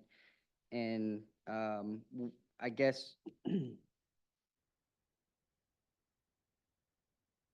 in the moment, I guess what I'll say is, I hope that in the future, we don't get so focused on funding the complete ask, because I know that was part of our conversation in the work session, was what organizations were receiving in comparison to what they ask for. But anybody can ask for anything. And I think that for us, we're looking at how to maximize the return on investment for these dollars provided. And if I look, just being very honest here, if I look at where this money is going, we have $471,000 available in a pot of money. 55% of that goes to marketing, and that is in addition to the 30% that comes out of the $969,000. So out of the small pot of money, 471,000, 55% of that goes to marketing. And then if we provide the $18,000 to the Gullah Festival between the two events, we have 18% of the total pot of money going for the two events, the Gullah Festival and the Gullah Christmas celebration, which leaves just 27% of the remaining balance to be split between the other applicants. And I think it's very prudent for us to think about how we can maximize this for all that apply. So with that said, I'm going to request that we do $5,000 for the Freedom's Arts District and $10,000 more for the original Gullah Festival, to bring them from the 21,000 to 31,500, which would be a lot closer to what they received last year. Is that the form of an amendment? Yeah, it has to be an amendment. You're requesting an amendment for the amendment? Well, I guess what I was thinking is that we would we would have a conversation and then make a motion based on what we were gathering from that and go from there. But when we made a motion to amend right from the gate, it kind of put us in, I don't want to make another amendment to that motion. Then if somebody else has a different perspective, then we make another amendment to the amendment. You have know? to have an instrument to have the conversation. So if I didn't approve the amendment, we wouldn't have had the Well, discussion. the motion to for the discuss amendment. it was already open. So you can request an amendment of the amendment. Okay, so I'm going to request them. We can vote on the amendment, and if it doesn't pass, but But then we would vote on it before we discussed it. I'd like to just. I think we just discussed it. You're proposing, so you An amendment to an amendment. qualify for me what you're proposing. You're proposing a full ask for To the Freedom's Arts District. Freedom Arts District. And then $10,000. 20,000, and then 31,500. The rest remains unchanged? Right, so $5,000 to the Freedom's Arts District and $10,000 to the original Gullah Festival. And then that leaves $32,863 in the balance that was discussed as a potential rollover, or How much was that? 32,863, if my math's right. So the only changes that you're making are to Gullah Festival and Freedom Art District. The other suggested Hunting Island is not Wiseman's included. original suggestions are going to stay. That's what you're saying. No, my amendment was to not provide 2,500 to the Friends of Hunting Island, but instead do 5,000 for the Freedom's Arts District and then 10,000 for the Gullah. So what I was clarifying was that you are going with the original suggestions from the committee that Alan presented to us with the two changes of Gullah Festival and Freedom Arts District. Yes. I guess I'm gonna be doing an amendment to the amendment to the amendment. Mayor and Council, if I could just make one suggestion, you do have a motion on the floor for an amendment. You've heard some discussion from all council members on how they would like that changed. I think the cleanest way to go forward with this is just vote on the amendment on the floor. If you support some of the changes that were suggested, then it will not have a successful vote and another amendment can be introduced So your following that vote. suggestion is for us to retract the amendment. Well, but hold on now, because Councilman Lipsitz hasn't given his, and then neither has Councilman McPhee. That would be a discussion to the current amendment on the floor.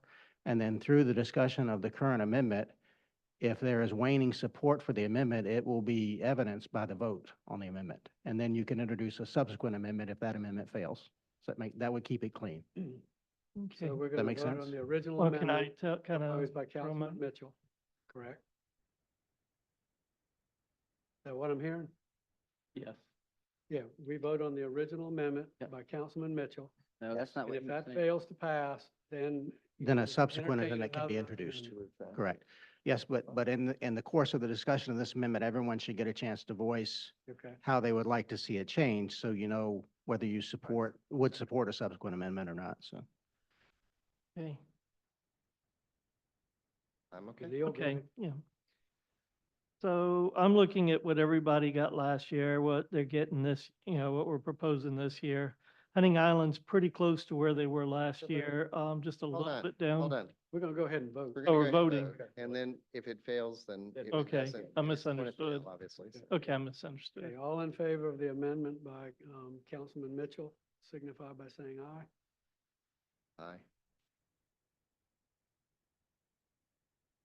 All in favor, see, that was it too. That's just Yeah, two. two. So we have three opposed, so it failed. So Okay, now we've had Josh's suggestion in conversation, and Neil can put his suggestion in conversation, then we can come up with an amendment if we like at that point. I'm Okay. not going to second anything from here on out, so. Yeah, Okay, at well, this I'm gonna point- start down here, starting at Friends of Hunting Island. I feel like they're just about where they were last year. It's a little bit down, but it's pretty close. So, let's see, Spanish Trail, they're good. Spanish Moss Trail, okay, the Freedman Arts District. They had 10,600 last year. We're proposing 15,000 votes proposed. I feel that's a generous increase. Gullah Arts Festival, they got 33,800 last year. This year, proposed is 21.5. I think 35,000 would be an equitable number. Let's see. That's the only change I see is, changing the Gullah Festival to 35,000, keeping everything else. The hotel occupancies are going to be down this year, and I'd like to squirrel away as much as we can, so I'd like to keep everything else the same. So you're saying just the, Gullah Festival, increase that and then to everything else remains the 35. same? Yes, because if you look at what they got last year, if we wanted to increase Hunting Island to 10.5, so it's the same as last year, but I think 10's okay, but 10.5 will be okay if you want to keep it the same. We're looking at rolling forward how much money for, next year? Whatever's left to roll it for next year. Because, it's gonna be down and I want to be able to give money out next year. Beck, you got any comments?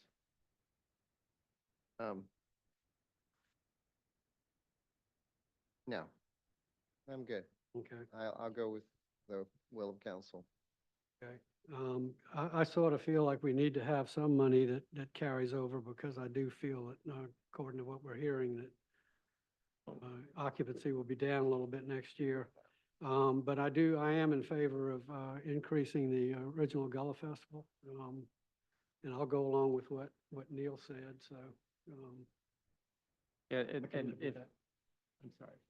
No, go ahead. If we go with what Neil suggested, it would only decrease the rollover amount by 13.5. How much? 13,500. 13.5? Okay. We'd have 61,363 as rollover. No, other way around. Sorry. Oh, I just No, added. we had I 47. added and- to it. Sorry. yeah. Hey, you have to tell it which way to go. What, 34? So, Okay, yes, so, I could make a 34,173. motion if you. okay, you want to go ahead and make? And I'll try to couple all that together. So I move that we increase the original Gullah Festival from 21,500 to 35,000. The Freedoms Arts District from the 15,000 to 20,000. And that's it. So 5,000 more. that would be 5,000 more. That'll be 29,173 rollover. 20 what? 29,173? So that would mean, That's not exact, sorry. I have an 8 and a 6 Close enough. reversed. and I guess we really didn't discuss if we wanted to just, we'll roll that over the next Talking year. about the remainder? Yeah. Yeah. Okay. I mean, I think that's assumed that we would. If all you're doing is raising those two. I'm okay with the Freedman Arts District. I mean, that festival has been, I went to it last year, phenomenal. I did too. It was just phenomenal. So So I could go with that with amendment. with the amount, I guess I'll go ahead and restate that. So I move that we increase the Freedoms Arts District from 15,000 to 20,000, the original Gullah Festival from 21,500 to 35,000, which will leave a remaining balance of 29,173 to be rolled over into Sure. next year. Well, I'm going off your numbers. Don't trust me. Yeah, I It's think I think it's 29, Wait, we have the finance. Yeah, I think- 363? Yeah, 29,363 will be the rollover amount. 363? Yeah, Okay. fine. I had the 8 and the 6 reversed. 29,363. And do you want me to I'll repeat the second whole that. thing or just go with I that? think we got it. Okay. Second, I'm second, or you got a second. Mayor and council, just for clarity, can you please state for the record that all the other recommended amounts will remain the same? All other recommended amounts will stay the same. Okay, we have a motion and a second for the amendment. All in favor signify by saying aye unless there's more discussion. Aye. Aye. Aye. Okay, amendment passes, so now we have to go back to the original. I second it. I did. Take your pick.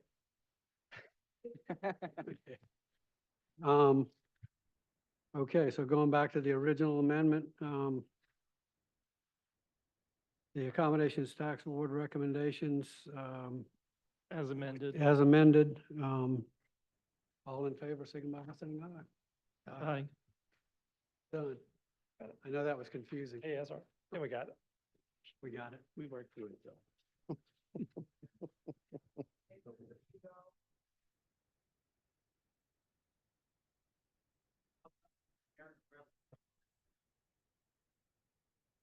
Oh, Good. great. Great.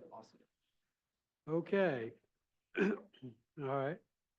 All right, next we have a resolution directing the Low Country Regional Transportation Authority as direct recipient to apply for and receive federal urban transportation funds for the Low Country Area Transportation Study. Motion to approve? Second. Okay, JJ? Good evening, council. I'm glad I was not a parliamentarian tonight. Me too. I'll have to be, but you know. I believe we have some representatives from LCOG here. I'm going to let them talk after I give just a brief introduction. Council, this is a resolution to designate the Low Country Regional Transportation Authority as our direct recipient for federal urban transportation funds. As you all know, in 2023, we adopted a resolution providing for approval of our boundaries of the Northern Metropolitan Planning Organization, Low Country Area Transportation Study area. December 29th, 2022, the Bureau of Census defined a new urbanized area for Northern Beaufort County. And that designation requires a metropolitan planning organization to be designated within that. So we've already designated LATS, and then this would designate the Low Country Regional Transportation Authority, also known as Palmetto Breeze, to be the direct recipient of federal, federal funding for that Northern Beaufort area.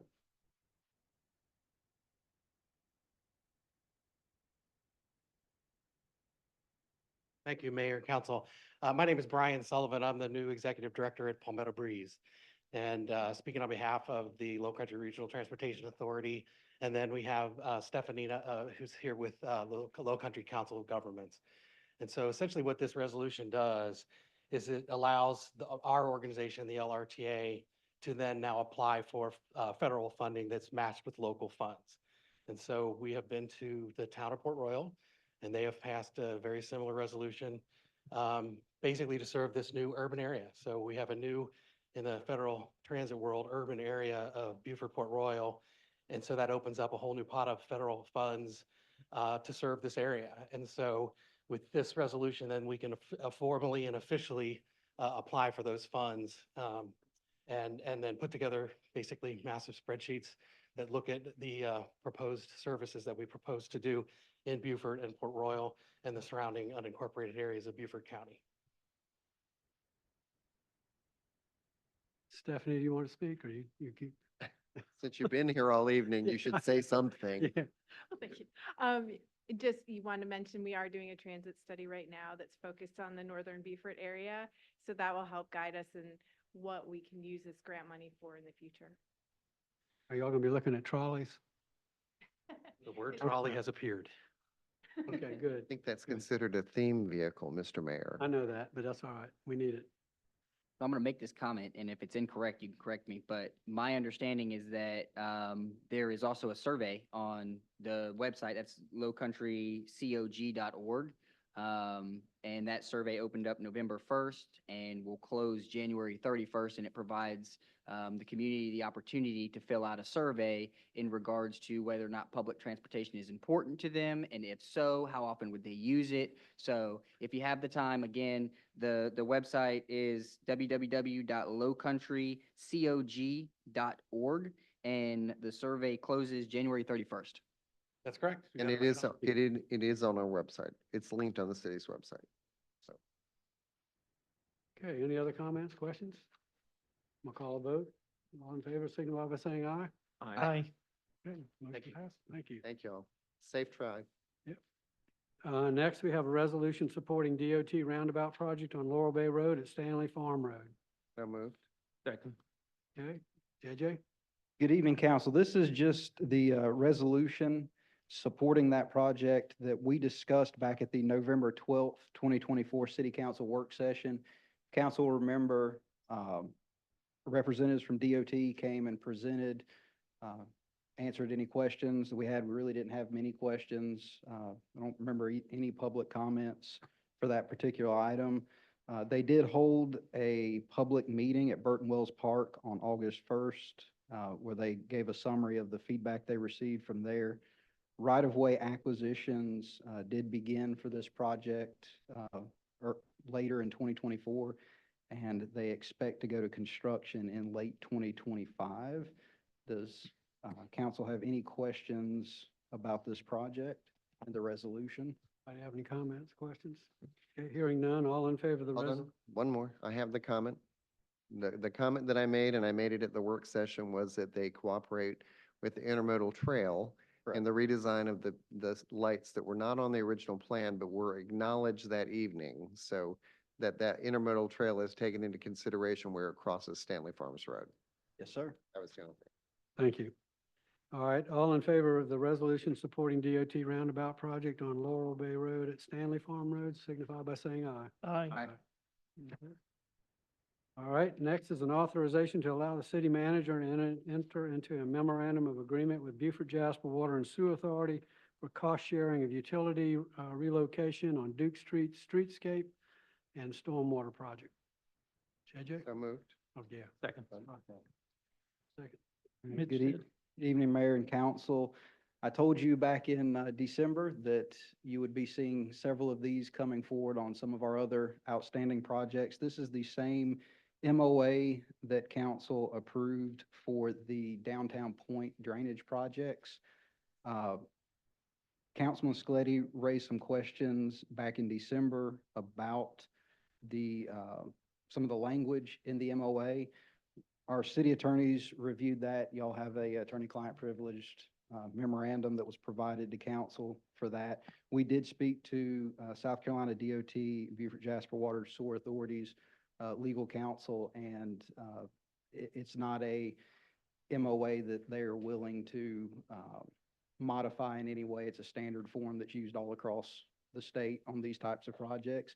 In fact, the week after, or the week of the presentation to council, we were in a joint meeting with the county. I was there with Brian Bauer from the county engineering department, and DOT made a point to let us know that they would be educating all of the different utility providers and municipalities and counties in the Low Country. They were providing a training class on why they went with the language they went with the MOA and wanted to keep it that way for all projects. So this is for the Duke Street streetscape and stormwater project. This would cap the costs for utility relocations related to Beaufort Jasper Water and Sewer utilities that the city would have to pay at 4% of the total project cost. And again, that's a standard practice here in South Carolina from Act 2019 Act 36 that is calculated into cost estimates that the engineers provide to us. So as soon as they provide us with the final projected project cost for the Duke Street project, that 4% would be calculated based on that that estimate that the engineers from Davis and Floyd come up with. This also allows our engineers at Davis and Floyd to prepare and work with the Beaufort Jasper Water and Sewer Authority utilities and do a lot of that work to make the project move faster and a little smoother. They just review it and approve the utility relocations within the project rather than constant back and forth with their engineers doing their own design and then us incorporating it and sending it back. This kind of streamlines that process. So there's one set of engineers doing the design, and the engineers at Beaufort Jasper Water and Sewer Authority are just approving that utility design. Any discussion or questions? Okay, hearing none, all in favor of authorizing to allow the city manager to enter into an MOA with Beaufort Jasper Water and Sewer Authority for cost sharing on utility relocation or on Duke Street streetscape and a stormwater project, signify by saying aye. Aye. Okay, Thank you, council. thank you. Okay, next on the agenda is public comment. This is on non-agenda items. I have one person signed up, Mrs. Edie Rogers.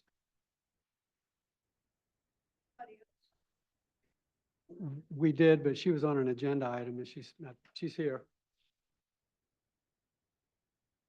Up earlier. Council, I'm going to tell you, your confusion spilled over to me a little bit, and those notes I had made earlier have been just scribbled all over. So, but first question, am I allowed to address more than one subject during my 5-minute limit? Absolutely. Have at it? Okay, great. First, this Marquis de Lafayette celebration that we're going to have is a big deal. And I commend this committee that has been doing all this work to pull it together. I think it's absolutely fabulous.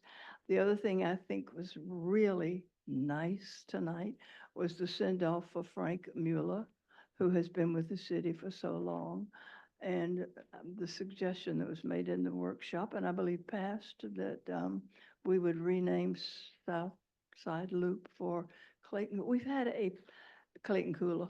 We have for years had a wonderful public works dedicated group of employees. And I just thought it was really nice, the send-off that you gave him tonight. Now, back to my soapbox about these microphones. I hope I was better. You were better at times and just as bad at other times, as you usually are. Josh and Neil did really well tonight. You two gentlemen are going to have to work on it. If you cannot direct the staff to do something about this, tell me this. Have we ever put out a list of what we used the COVID monies for? That I understand that's over now, but we made a whole bundle of interest on that money. And surely we can find the money to extend this thing right here. Did you see our guest from Charleston make my Saw that, yeah. point? He had to pick it up and hold it because he was a tall man. And I wanted to suggest that JJ and some others might want to do the same thing. They're not as tall as he was. But nevertheless, this stem, and I don't know what to call it, but a stem, is not long enough. If push comes to shove, maybe all of council could be afforded a pin-on microphone, Lavalier. whatever you call it, a It's hard to turn them microphone, on and off. just like they have on Fox News. They all pin it. We are not news commentators, Ms. Rogers. I'm sorry? We are not news commentators. No, but I'm And wearing we a have to be able Patriot. to turn off our mics so we can discuss things with each other. So it's a little hard to have a lavalier to do that. You are not supposed to be publicly discussing things up here? If I'm asking Mr. Councilman Mitchell a question, no, ma'am, that's not for public. If I'm asking a question of him, it's not a consensus of council. Well, can't you get one that turns off and on? I'm just saying there's a better way. You and Mitch are hard to hear at all times. You did much better tonight, but we still have a problem. I'll work on it. So I've just wondered, has a list been made public at any time? And I've missed it because I've been sort of remiss about coming to meetings, and I admit that. That listed all the places that we spent the COVID money for projects in the city. I mean, isn't that something that should be shared with everybody? I Has believe- it been shared and I missed it? I believe it's literally in this agenda packet for this meeting. Uh-huh. And we don't have agenda packages. They do. It's available to everyone online, ma'am. And we'll be happy to print you a copy. Okay, thank you very much. I appreciate that. Are there restrictions on what the interest money can be used for? This is a question. I'm just asking you, because if so, maybe we can correct this blasted problem. And the problem is not just up here. It's also in your meeting room downstairs. I understand that people like to stay home in their pajamas and not go to the meetings and watch it on Zoom or listen on Zoom. I'm sorry, COVID's over, it's history. Let's stop this Zoom thing and see if we can get people back in this. Tonight, when I walked in, if I had not seen the agenda, I would have fainted because there are usually maybe 3 or 4 people beyond staff. But we had this huge crowd, so I knew something important was really going on. They knew you were gonna be here. I'm sorry? They knew you were gonna be here. Oh, no. they That's why didn't. everybody came. I did not publish. Let's see if I've covered all the things. I did want to commend you, and that's sincere commendation that, Mayor, that you are much better tonight using that closeness of your microphone. And I picked up on the comment, excuse me, about projected income to be down this year. Who projected that and why? Do we know? I mean, Are you think the talking comment about, was- are you talking about A-tax money? Yeah, that the comment was in. Hotel That's, occupancy. that's But it- accommodations tax. they said revenue was to be down. It's- I am No. sure. It's the accommodations tax revenues that fund the grant money. Uh-huh. Their expectations are that the hotel stays will be reduced this year because of the economy. Really, the economy is probably going to get better than it's been. these You're last hopeful, few I know. years. We all are. But Yes, we all are, I hope. this is Um, for you. Thank you very much. I think I've covered everything. Let's get this fixed. We've been talking about this far too long. Thank you. You got your marching orders? And I definitely I have agree a banner. downstairs needs to took be a note, a improved. good one. That's all of the grant, the ARPA money funding. And we did use the interest too, by the way. Yeah. Sorry. It's We included. we do have TIF2 money that can be used for this. We do have TIF too. And if we keep talking about it, we may not have it. You're right. Okay, all right, Rob, your turn. Rob Cahill. Give us your address too, just so people know who you are. Rob Cahill, 608 Water Street, Beaufort, South Carolina, 29902. Thank you for setting the table for me. I was going to come and just listen, but I couldn't. I arrived and it was fabulous to see a full house. I wish they would be this way all the time. So I'm standing up before I could find a seat. And I gently was kind of like, didn't happen. So then I had a little tete-a-tete with Councilman Mike. So here's my question. Looking forward, when can we expect to see, rather hear, the fruits of a radically enhanced sound system for these regular council meetings? That comment was made numerous times last year and we've turned the clock. So JJ, Scott, what's your answer to my clear question? When can we expect to hear in the bleachers what's going on? Well, respectfully, Mr. Cahill, we usually don't engage in dialogue. This is public comment time, not public discussion. Okay, then I'll wait for, I'll send a FOIA request if I have to. The questions out there and for all of you on Zoom or wherever and the people that are here, this is not a plus. It's even not an opportunity for improvement. So you can play bureaucratic on Scott. Question's still there. Thank you. Thank you, Rob. Anyone else? Okay, hearing none, we're going to move to reports. City Manager's report. Good evening, Mayor and Council. Congratulations are in order for Ashley Brandon and JJ Sauvé. Ashley's been promoted, has been appointed as the city's new public information officer, and JJ has been promoted from Assistant City Manager to Deputy City Manager. I also want to celebrate and congratulate some of our recent promotees in the Fire Department and the Police Department. Promoted from firefighter recruit to firefighter 1 were Eric McGee, Sawyer Henderson, and Giovanni Mergolo. Promoted from firefighter 1 to firefighter 2 are Brandon Lisiski. Did I say that correctly? Okay. Casey Peters, Logan Hoffman, and Casey Phelps. And promoted from firefighter 2 to firefighter 3 is Randy Yocker. Chief Price, I apologize. I thought I wrote down the police department promotees. Would you like to remind us who they are?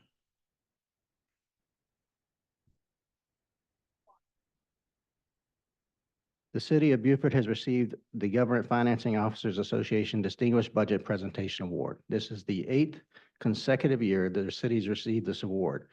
Kudos go out to Alan Eisenman, Sandra Rice, and the rest of the finance team on a well-deserved recognition.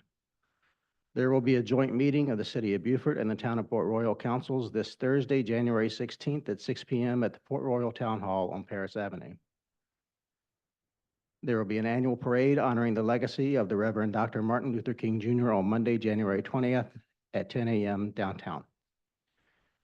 Strategic planning retreat for the City of Beaufort is planned for January 22nd through the 24th at the Beaufort County Black Chamber of Commerce. The retreat agenda is available online on the city's website, and public participation is invited.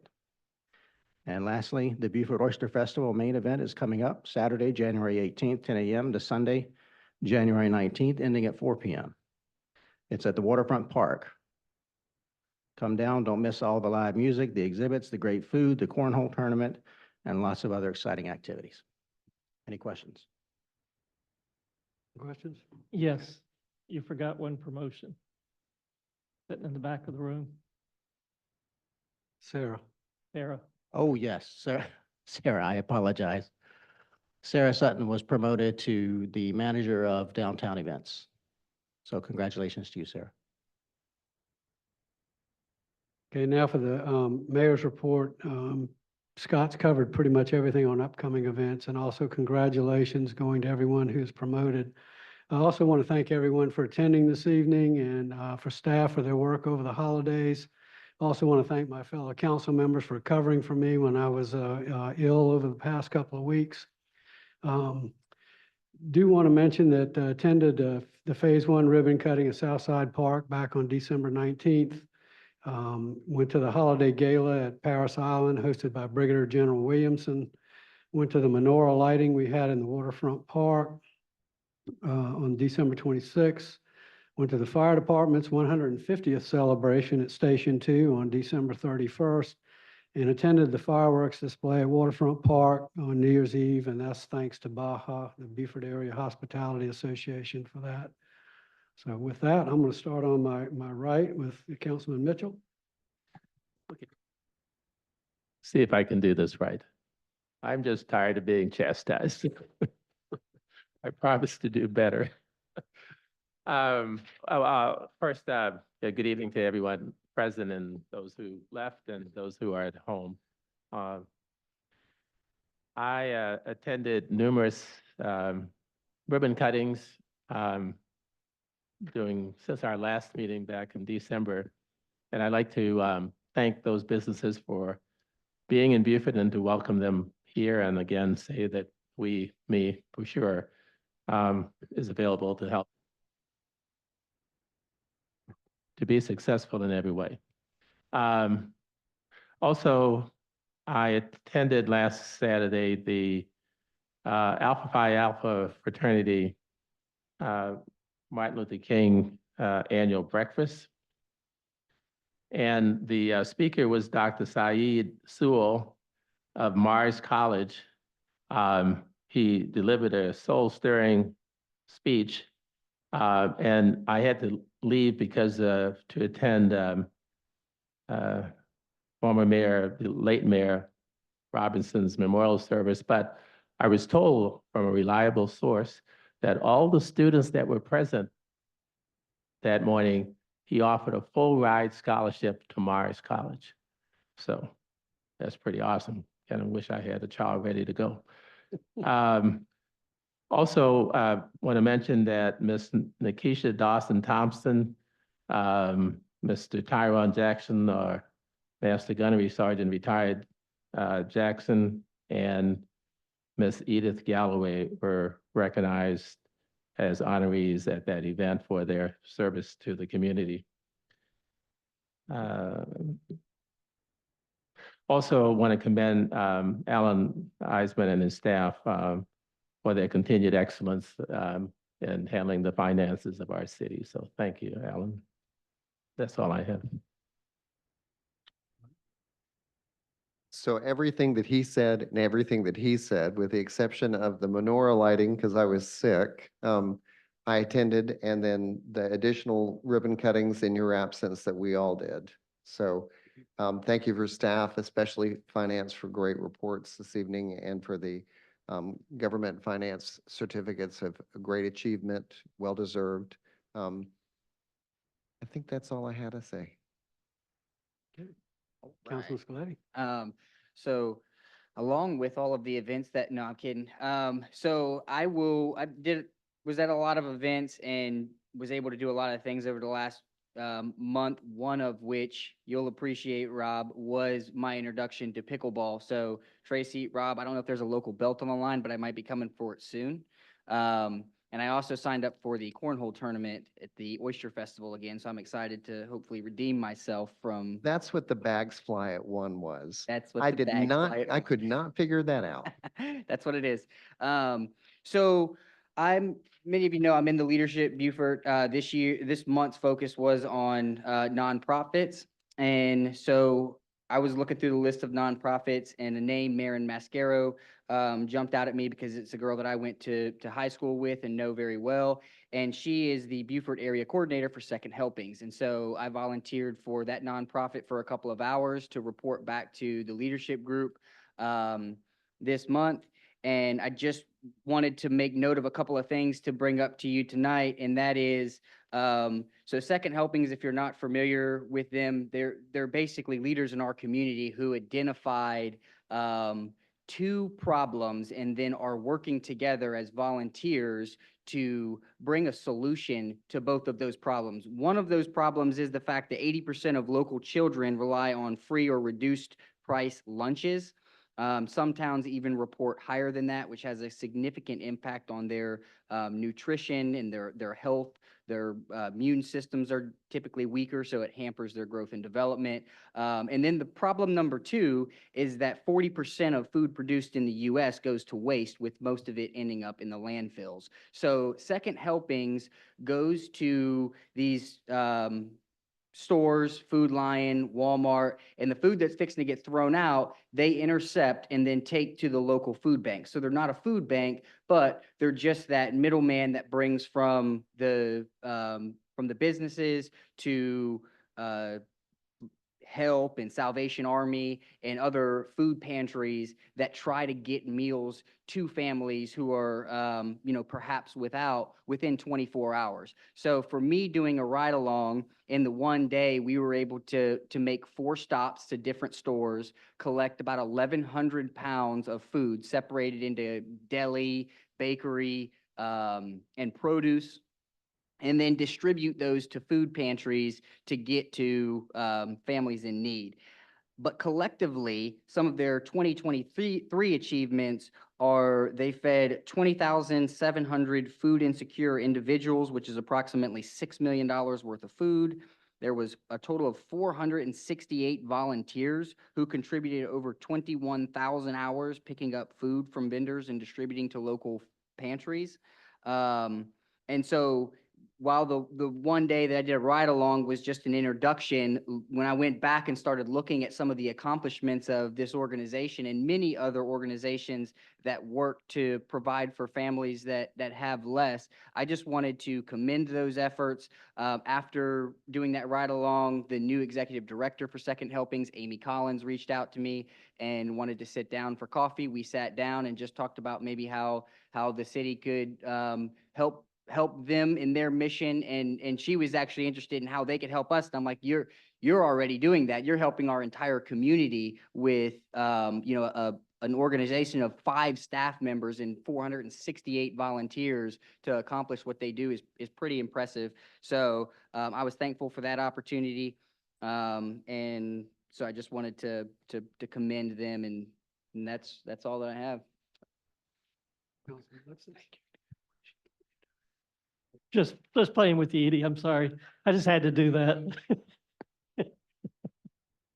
No, again, congratulations, Sarah, on your promotion. Just trying to embarrass you a little bit. I went to countless ribbon cuttings as the others, and pretty much everything's been named. Southside Park was one closest to my heart, seeing that happen. I ride by there every day, and just watching the children in their play, makes me feel real good for all of us. On a serious note, yesterday I was informed that an aunt of mine, some of you may know her, Aunt Natalie Dupree, she's a chef. She passed away. And just prayers for her. I'm not gonna go ahead and just ramble on. I'm just gonna make a motion that we pursuant to Title 30, Chapter 4, Section 70A2 of the South Carolina Code of Law, discussion regarding the purchase or sale of property, we go into executive session. Okay, got a motion and a second, and we go into executive session. Thank everyone for showing up this evening.